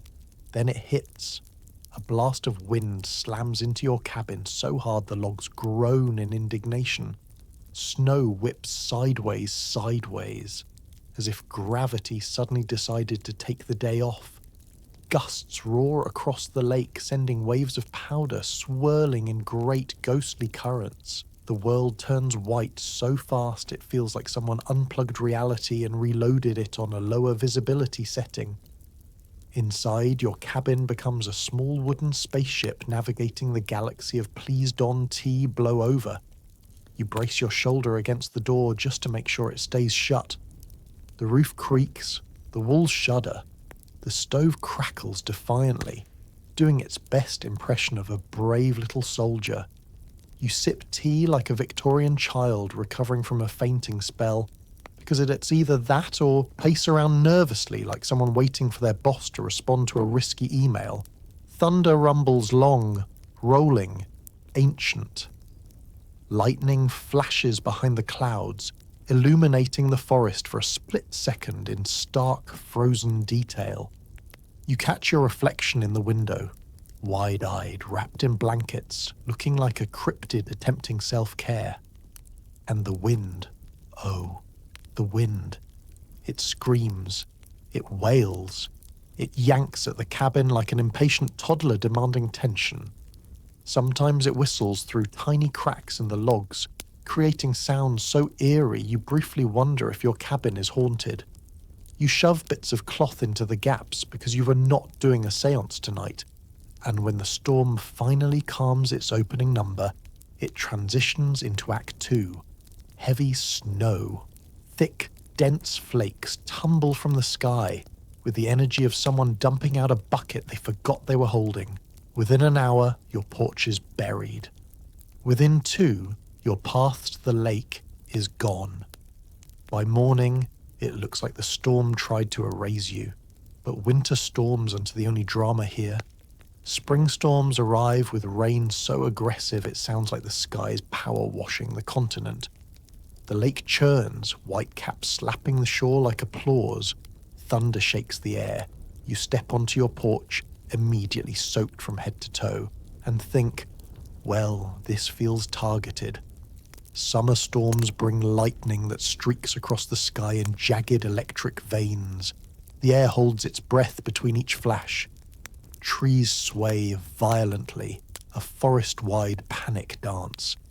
You count the seconds between lightning and thunder, as if knowing the distance of the storm will somehow help your cabin cling to the ground more effectively. And yet in between the chaos you get moments of unbelievable beauty. A sunrise after a storm paints the mountains with molten gold. Fresh snow glitters like the world has been reset. Fog drifts across the lake in slow, poetic waves. Rainbows arc over treetops with dramatic timing that would make movie directors furious. These storms shape you. They humble you. They remind you that for all your skills and tools and grit, you're living on the terms of a place that doesn't negotiate.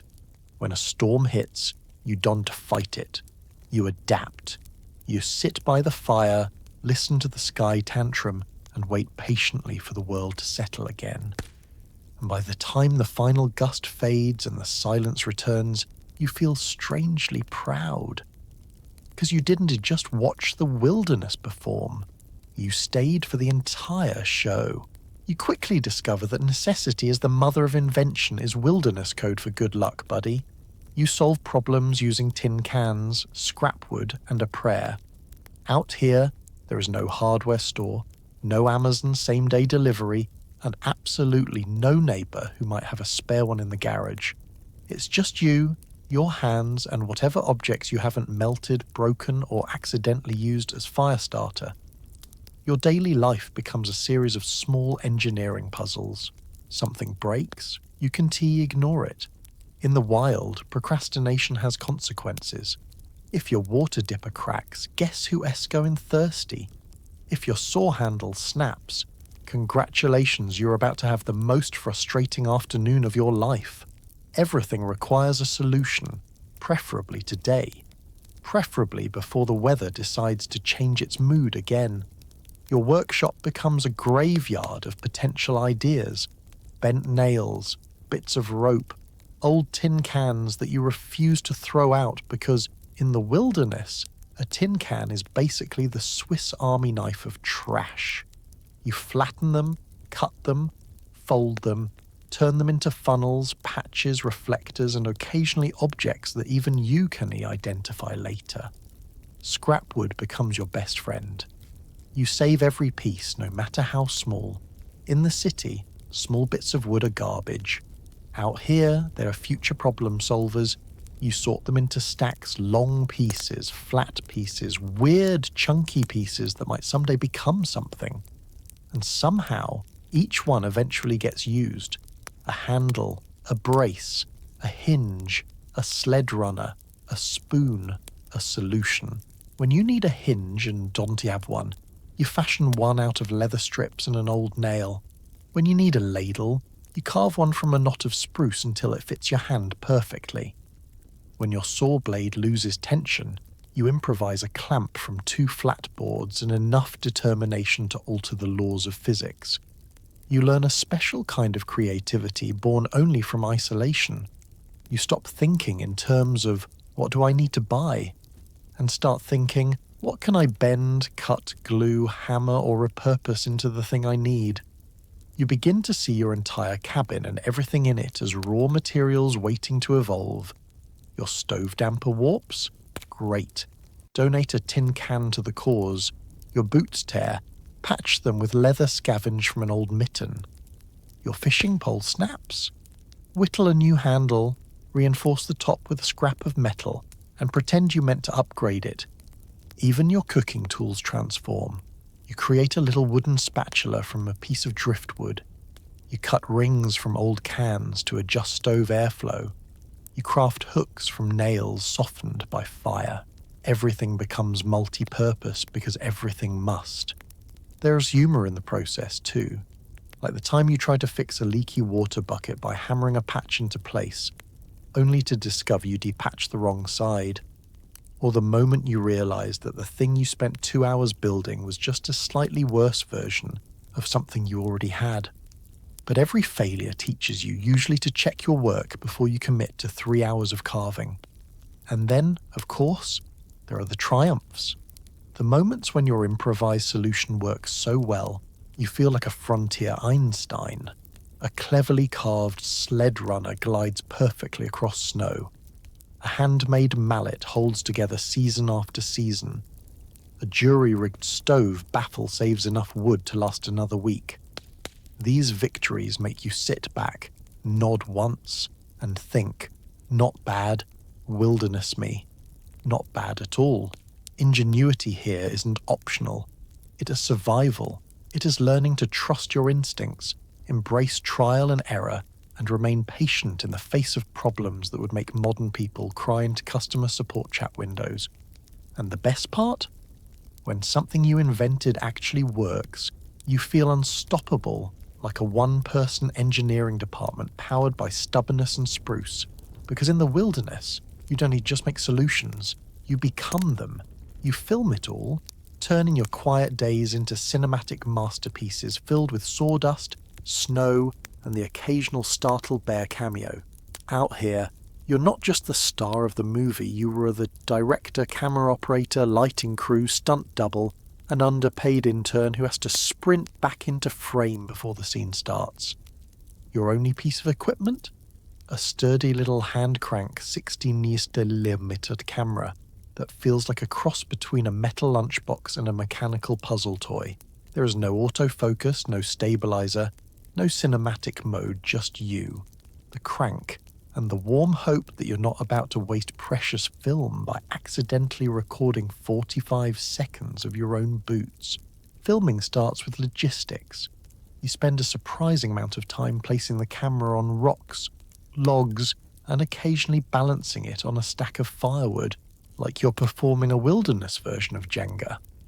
A tripod would be great, but nature did not provide you with one, so creative problem solving becomes the backbone of your cinematography.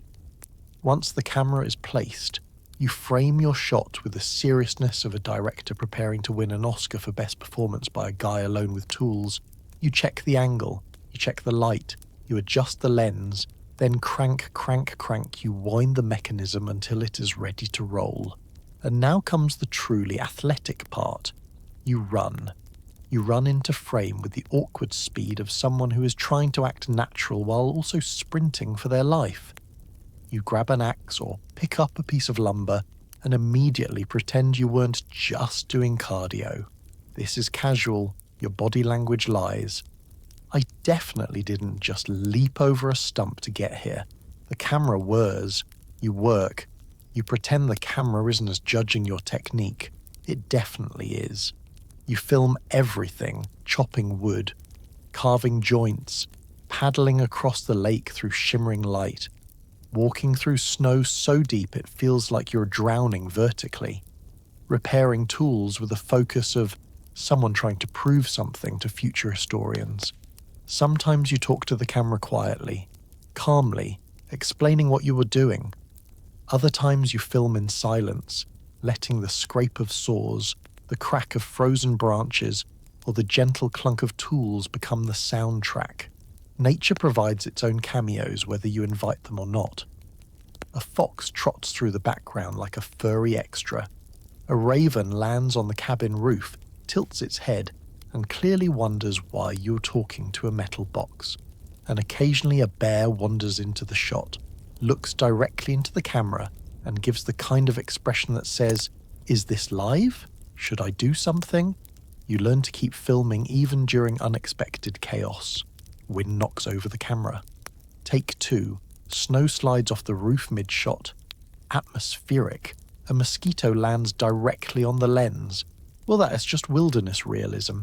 At night, you check your work by lantern light, carefully rewinding film, protecting it like treasure. Every foot of film is precious. There is no reshoot. There is no backup. There is no deleting footage of yourself tripping over a log. You will simply live with the knowledge that future viewers may witness that moment in all its unedited glory. But the real magic happens later, when you sit on the cabin porch or inside near the warmth of the stove and realize what you've captured. The shine of sunlight on hand-cut wood, the slow curl of steam rising from a pot, the impossibly delicate stillness of the lake at dawn. Ordinary moments become art, and in that way, filming becomes more than documentation. It becomes a way of seeing. You notice light, you notice motion, you notice the beauty in small things because you are capturing them on purpose. You start the day as a man in the wilderness. You end it as a one-person film studio with frost on your beard. And sure, your production budget is zero, your camera is older than most modern appliances, and your editing setup doesn't exist but your cinematography, better than half the reality TV out there. When humans do show up, it feels like meeting celebrities, except you are wearing clothes you stitched yourself and smelling like someone who wrestles firewood for fun. Visitors are rare enough that you forget how to act around people. Your social skills have atrophied like unused muscles, leaving you standing there on the lakeshore looking both thrilled and vaguely alarmed, like a golden retriever hearing a familiar voice after years in the mountains. They usually arrive by float plane. You hear the buzz echoing across the valley long before it appears. At first, you think it's a massive mosquito coming to finish what the smaller one started. Then the plane glides over the water and you realize, oh right, humans, other humans, with voices and genes and pockets full of outside world smells. The plane lands with a hiss of water and a roar of engine, and suddenly your peaceful lakeshore feels like a bustling airport terminal. The pilot steps out, stretching like this is just another day at work while you stand there blinking in the sunlight, trying to remember how to say hello without sounding like a delighted woodland creature. When guests climb out, maybe a friend, maybe a ranger, maybe someone delivering supplies, you feel a wave of joy so strong you practically vibrate. But you try to act normal, normalish. You dust off your shirt, which does nothing. You run a hand through your beard, which also does nothing. You mutter a greeting in a voice that hasn't spoken to another human since the last equinox. Visitors always start the same way, staring at the cabin, at the lake, at the mountains, and finally at you, a person who has somehow become both rugged and slightly feral.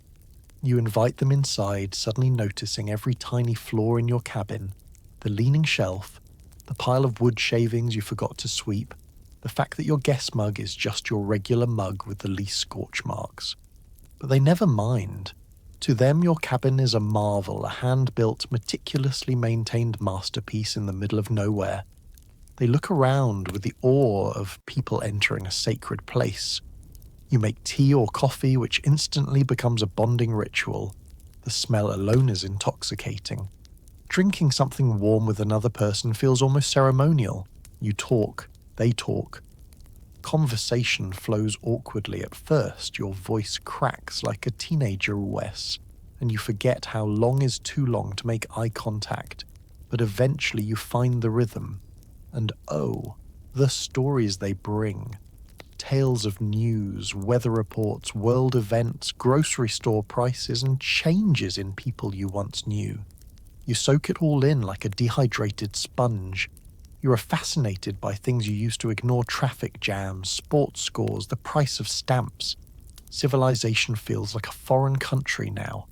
You walk them around the clearing, proudly showing off your cabin, your cache, your workshop, and the latest improvements you've made. Visitors nod appreciatively, often amazed that you built everything by hand. You try to downplay it, but their reactions remind you just how extraordinary your life has become. If they stay for a meal, you pull out your best supplies: the good beans, the fresh fish if you caught some, the bread you baked that morning. They eat with enthusiasm, partly because wilderness hunger is real and partly because everything tastes better after a float plane ride. Eventually, the visit winds down. They pack up. You help load the plane. You stand on the shore as the engine revs to life. The float plane skims across the water, lifting into the sky, shrinking into a distant speck. The buzz fades. The ripples on the lake steady. Silence returns like an old friend slipping back into place beside you. You breathe deeply. You feel full energized by human connection, comforted by companionship, anchored by the reminder that you are not completely forgotten. Then you step back into your cabin, brace your hands on the kiosk doorframe and smile with a shrug. And just like that, your tiny mountain kingdom returns to population. Once a year, a plane brings supplies like peanut butter and letters from the outside world. It's basically Christmas, but colder and louder. You hear that distant engine echoing across the valley, and your whole body lights up like a kid who just spotted the first present under the tree. Except instead of wrapping paper and bows, your gifts arrive in a canvas sack shoved out the side of a float plane. The moment you hear that approaching hum, you drop whatever you're doing, sawing, cooking, fixing something you swore you just fixed yesterday and hustle to the lakeshore. Your heart thumps with excitement, not because you are desperate for new gear, but because this delivery represents something rarer than any tool or trinket. Connection. Proof that the outside world still remembers you exist. The plane circles overhead. You wave like someone signaling rescue from a deserted island. The pilot dips the wings in acknowledgement, which is bush plane language for "get ready, here it comes."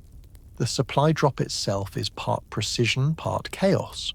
The pilot times it perfectly, aiming to land the bundle somewhere near your clearing. But near is relative. Sometimes it plops gracefully onto the beach in a neat little landing. Other times it takes a scenic detour into the brush, requiring you to chase it down like a bewildered parent retrieving a runaway toddler. Once the plane buzzes off, you kneel beside the bundle with reverence like you're about to open a mysterious artifact from a lost civilization. You carefully untie the rope and peel back the canvas. Inside, you find the treasures you requested months ago, and a few things the folks back home decided you might appreciate. You pull items out one by one, savoring each discovery. Peanut butter, actual peanut butter. You hold it like a priceless relic, resisting the urge to cradle it to your chest. Flour, sugar, film for your camera, paracord, pepper, a new pair of wool socks softer than any cloud you've ever seen, maybe a new file for sharpening tools, a knife sheath, seeds for the tiny garden you stubbornly maintain despite the fact that everything freezes 9 months of the year. Then come the letters. You sit on a stump, turning them over in your hands. The handwriting alone makes you emotional, familiar loops and curls that carry a little gravity of home. You read every word slowly, letting each sentence sink into you like warm tea on a cold day.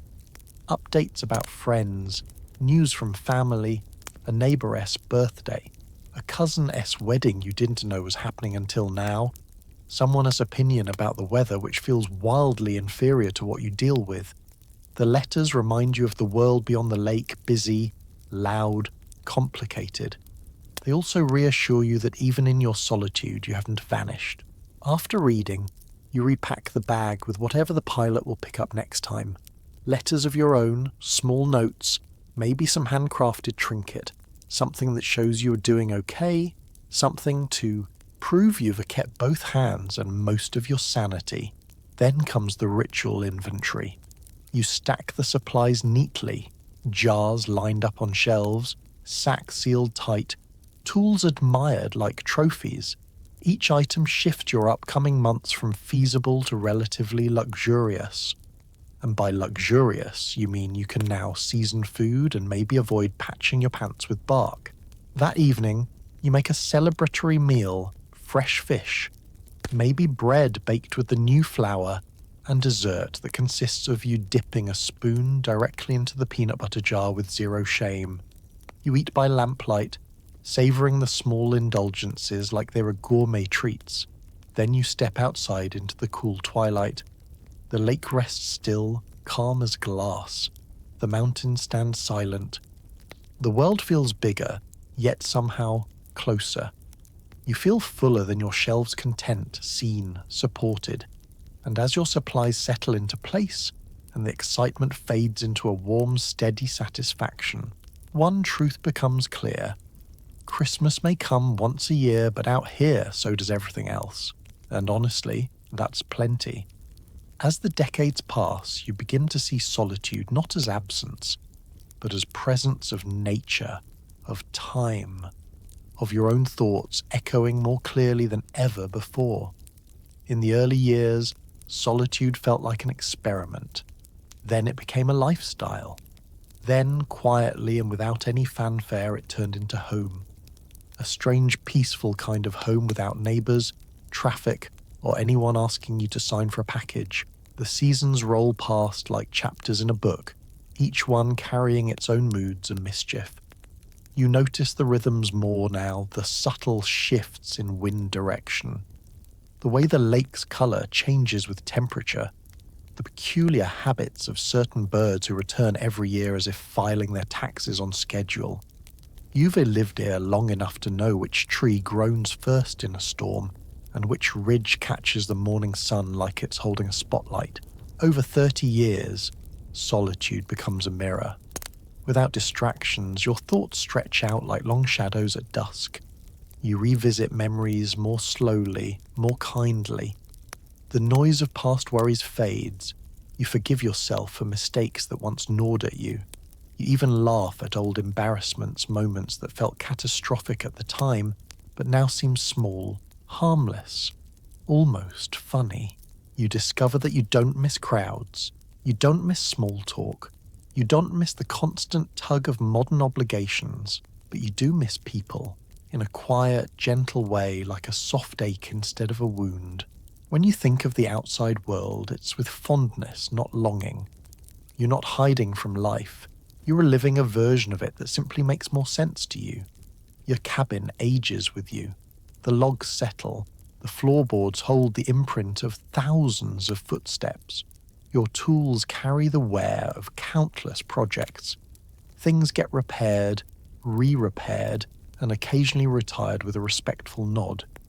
Every object in your home has a story where it came from, how long it took to make, the day it broke, the day it worked beautifully for the last time. Your belongings feel less like possessions and more like old friends who've put up with a lot. Your journals fill with decades of entries, notes about weather, observations of wildlife, lists of chores, moments of quiet revelation that arrive when you least expect them. Sometimes when you flip back through those pages, you barely recognize the person you were at the beginning, a younger version of yourself trying to carve order out of wildness. Now the wildness feels like an extension of you. Solitude sharpens your senses. You hear the flutter of wings differently. You feel temperature shifts with uncanny precision. You recognize individual animal calls the way some people recognize voices over the phone. You've spent enough time alone that silence itself feels like company, rich, textured, expressive. And in those long, thoughtful moments sitting by the fire, standing at the lakeshore at dawn, watching the northern lights ripple like a cosmic curtain, you realize that being alone has taught you something you couldn't have learned anywhere else. You've learned how to be enough for yourself. You've learned that happiness isn't loud, it's a steady. You've learned that time slows when you stop trying to outrun it. And you've learned that peace isn't something you find, it's something you build, like a cabin, log by log. 30 years sounds enormous from the outside, but living it, day by day, task by task, season by season, it feels natural. Like you arrived here one summer and simply kept choosing the place again and again until 3 decades went by. Of course, solitude also teaches humility. You're not a sage. You're not a hermit monk. You're just a person who knows how to fix a stove damper with a tin can and talk to a fox without startling it. And honestly, that's a pretty solid resume. When it is finally time to go, you step away from the cabin like you're leaving a part of yourself behind. The wilderness stays quiet, watching, grateful for the man who treated it with such careful respect. This isn't a dramatic escape or a triumphant return to civilization, it's a gentle departure, the kind where you pause in the doorway longer than necessary because the weight of the moment presses softly against your ribs. You knew this day would come. Bodies age, joints stiffen, winters get longer, and eventually the question isn't, can I stay? But should I? After nearly 30 years, you've earned the right to choose the answer without guilt. Still, the decision lands in your chest like a heavy log.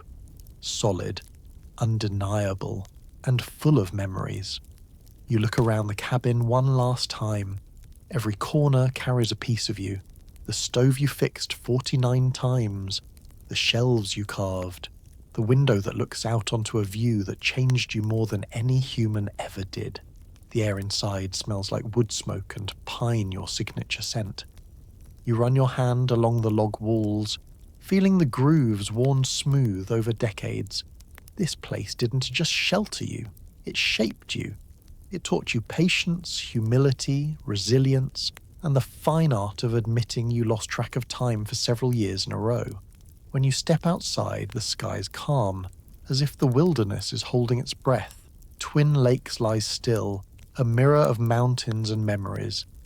You stand there in silence, listening to the faint rustle of spruce needles and distant bird calls. It hits you how much this place has held storms, seasons, laughter, exhaustion, triumphs, mistakes, and thousands of small, quiet moments that would have slipped unnoticed anywhere else. You walk the familiar path toward the lake, each footstep echoing decades of muscle memory. The ground crunches softly beneath your boots. You pass your cache, your workshop, the stump where ravens like to perch and judge you. You half expect one to fly in now just to give you a farewell opinion. None do. Even the wildlife seems to understand that this is a moment meant for stillness. When the float plane arrives, the sound feels foreign, a reminder that you are rejoining a world with engines, schedules, and noise. The pilot steps out and offers a hand. You shake it with a quiet nod, grateful for the practicality of the gesture. Words feel too fragile for this. You load your small bundle of belongings light enough to shock anyone who measures life by the number of things owned. But you know the truth. Your real possessions aren't objects. They are skills, habits, memories, and a sense of peace earned the slow way. Before you climb aboard, you turn back. Your cabin sits in the clearing, steady and dignified. The mountains stand guard, the lake glitters, the wild remains itself, unchanged and unbothered. You exhale, long and slow, no dramatic speeches, no last-minute second thoughts, just quiet gratitude for the land, for the years, for the version of yourself that grew here. The plane lifts off, skimming across the water before rising into the open air. Twin Lakes shrinks below you, the cabin becoming a small brown dot in a sea of green and white. You keep your eyes on it until distance blurs the edges and memory takes over. For the first time in years, you're not listening to wind or water or the crack of splitting wood. You're listening to the hum of an engine, steady, strange, and undeniably final. A chapter closes, a life shifts, and you sit there, hands folded, heart full, knowing you didn't abandon the wilderness, you carried it with you. Because after 3 decades alone out here, you can leave the land behind, but good luck getting the land to leave you. So tonight, as you settle deeper into your blankets, let your mind drift back over the footsteps you just walked 30 years in the Alaskan wilderness, lived one quiet, stubborn, beautiful day at a time. You woke with the sun, chopped wood and air so crisp it practically bit back, ate food you cooked with your own hands, and fell asleep to the sound of wind sliding past your handmade cabin walls. You laughed at foxes, negotiated with ravens, side-eyed moose, and politely avoided bears. Honestly, that's more social interaction than most of us handle in a week. You built your home log by log, notch by notch, mistake by mistake, until it wasn't just a shelter, it was an extension of you. You learn to fix anything, cook with nothing, and make silence feel like the warmest company. You learnt that solitude isn't an emptiness, but a fullness of time, of clarity, of being exactly where you're meant to be. And now, slipping back into your own bed, maybe take a quiet moment to appreciate how easy modern life actually is. You don't have to haul water from a frozen lake. You don't have to sharpen your tools just to survive breakfast. You don't have to worry about a bear wandering by to check your credit score. You have heat, light, food that wasn't caught with your bare hands, and a roof that almost definitely isn't held together by handmade pegs. So whisper a small thank you to the past, to the wilderness, to the people like Dick Proenneke who lived with such patience and resilience that the rest of us get to marvel at their stories from the comfort of clean sheets. They remind us that humans are capable of incredible things, even if we now complain when the Wi-Fi lags for 3 seconds. Because history, especially the kind lived alone in a tiny cabin, is proof that people are tough, hopeful, inventive, and deeply ridiculous in all the best ways. And that maybe, beneath the noise of everyday life, we all carry a little wilderness inside us. So let your eyes get heavy. Let your breathing slow. Let the day slip away like the last ripple on a quiet lake. You're warm, you're safe, and the world can wait until morning. Good night, guys. Sleep well.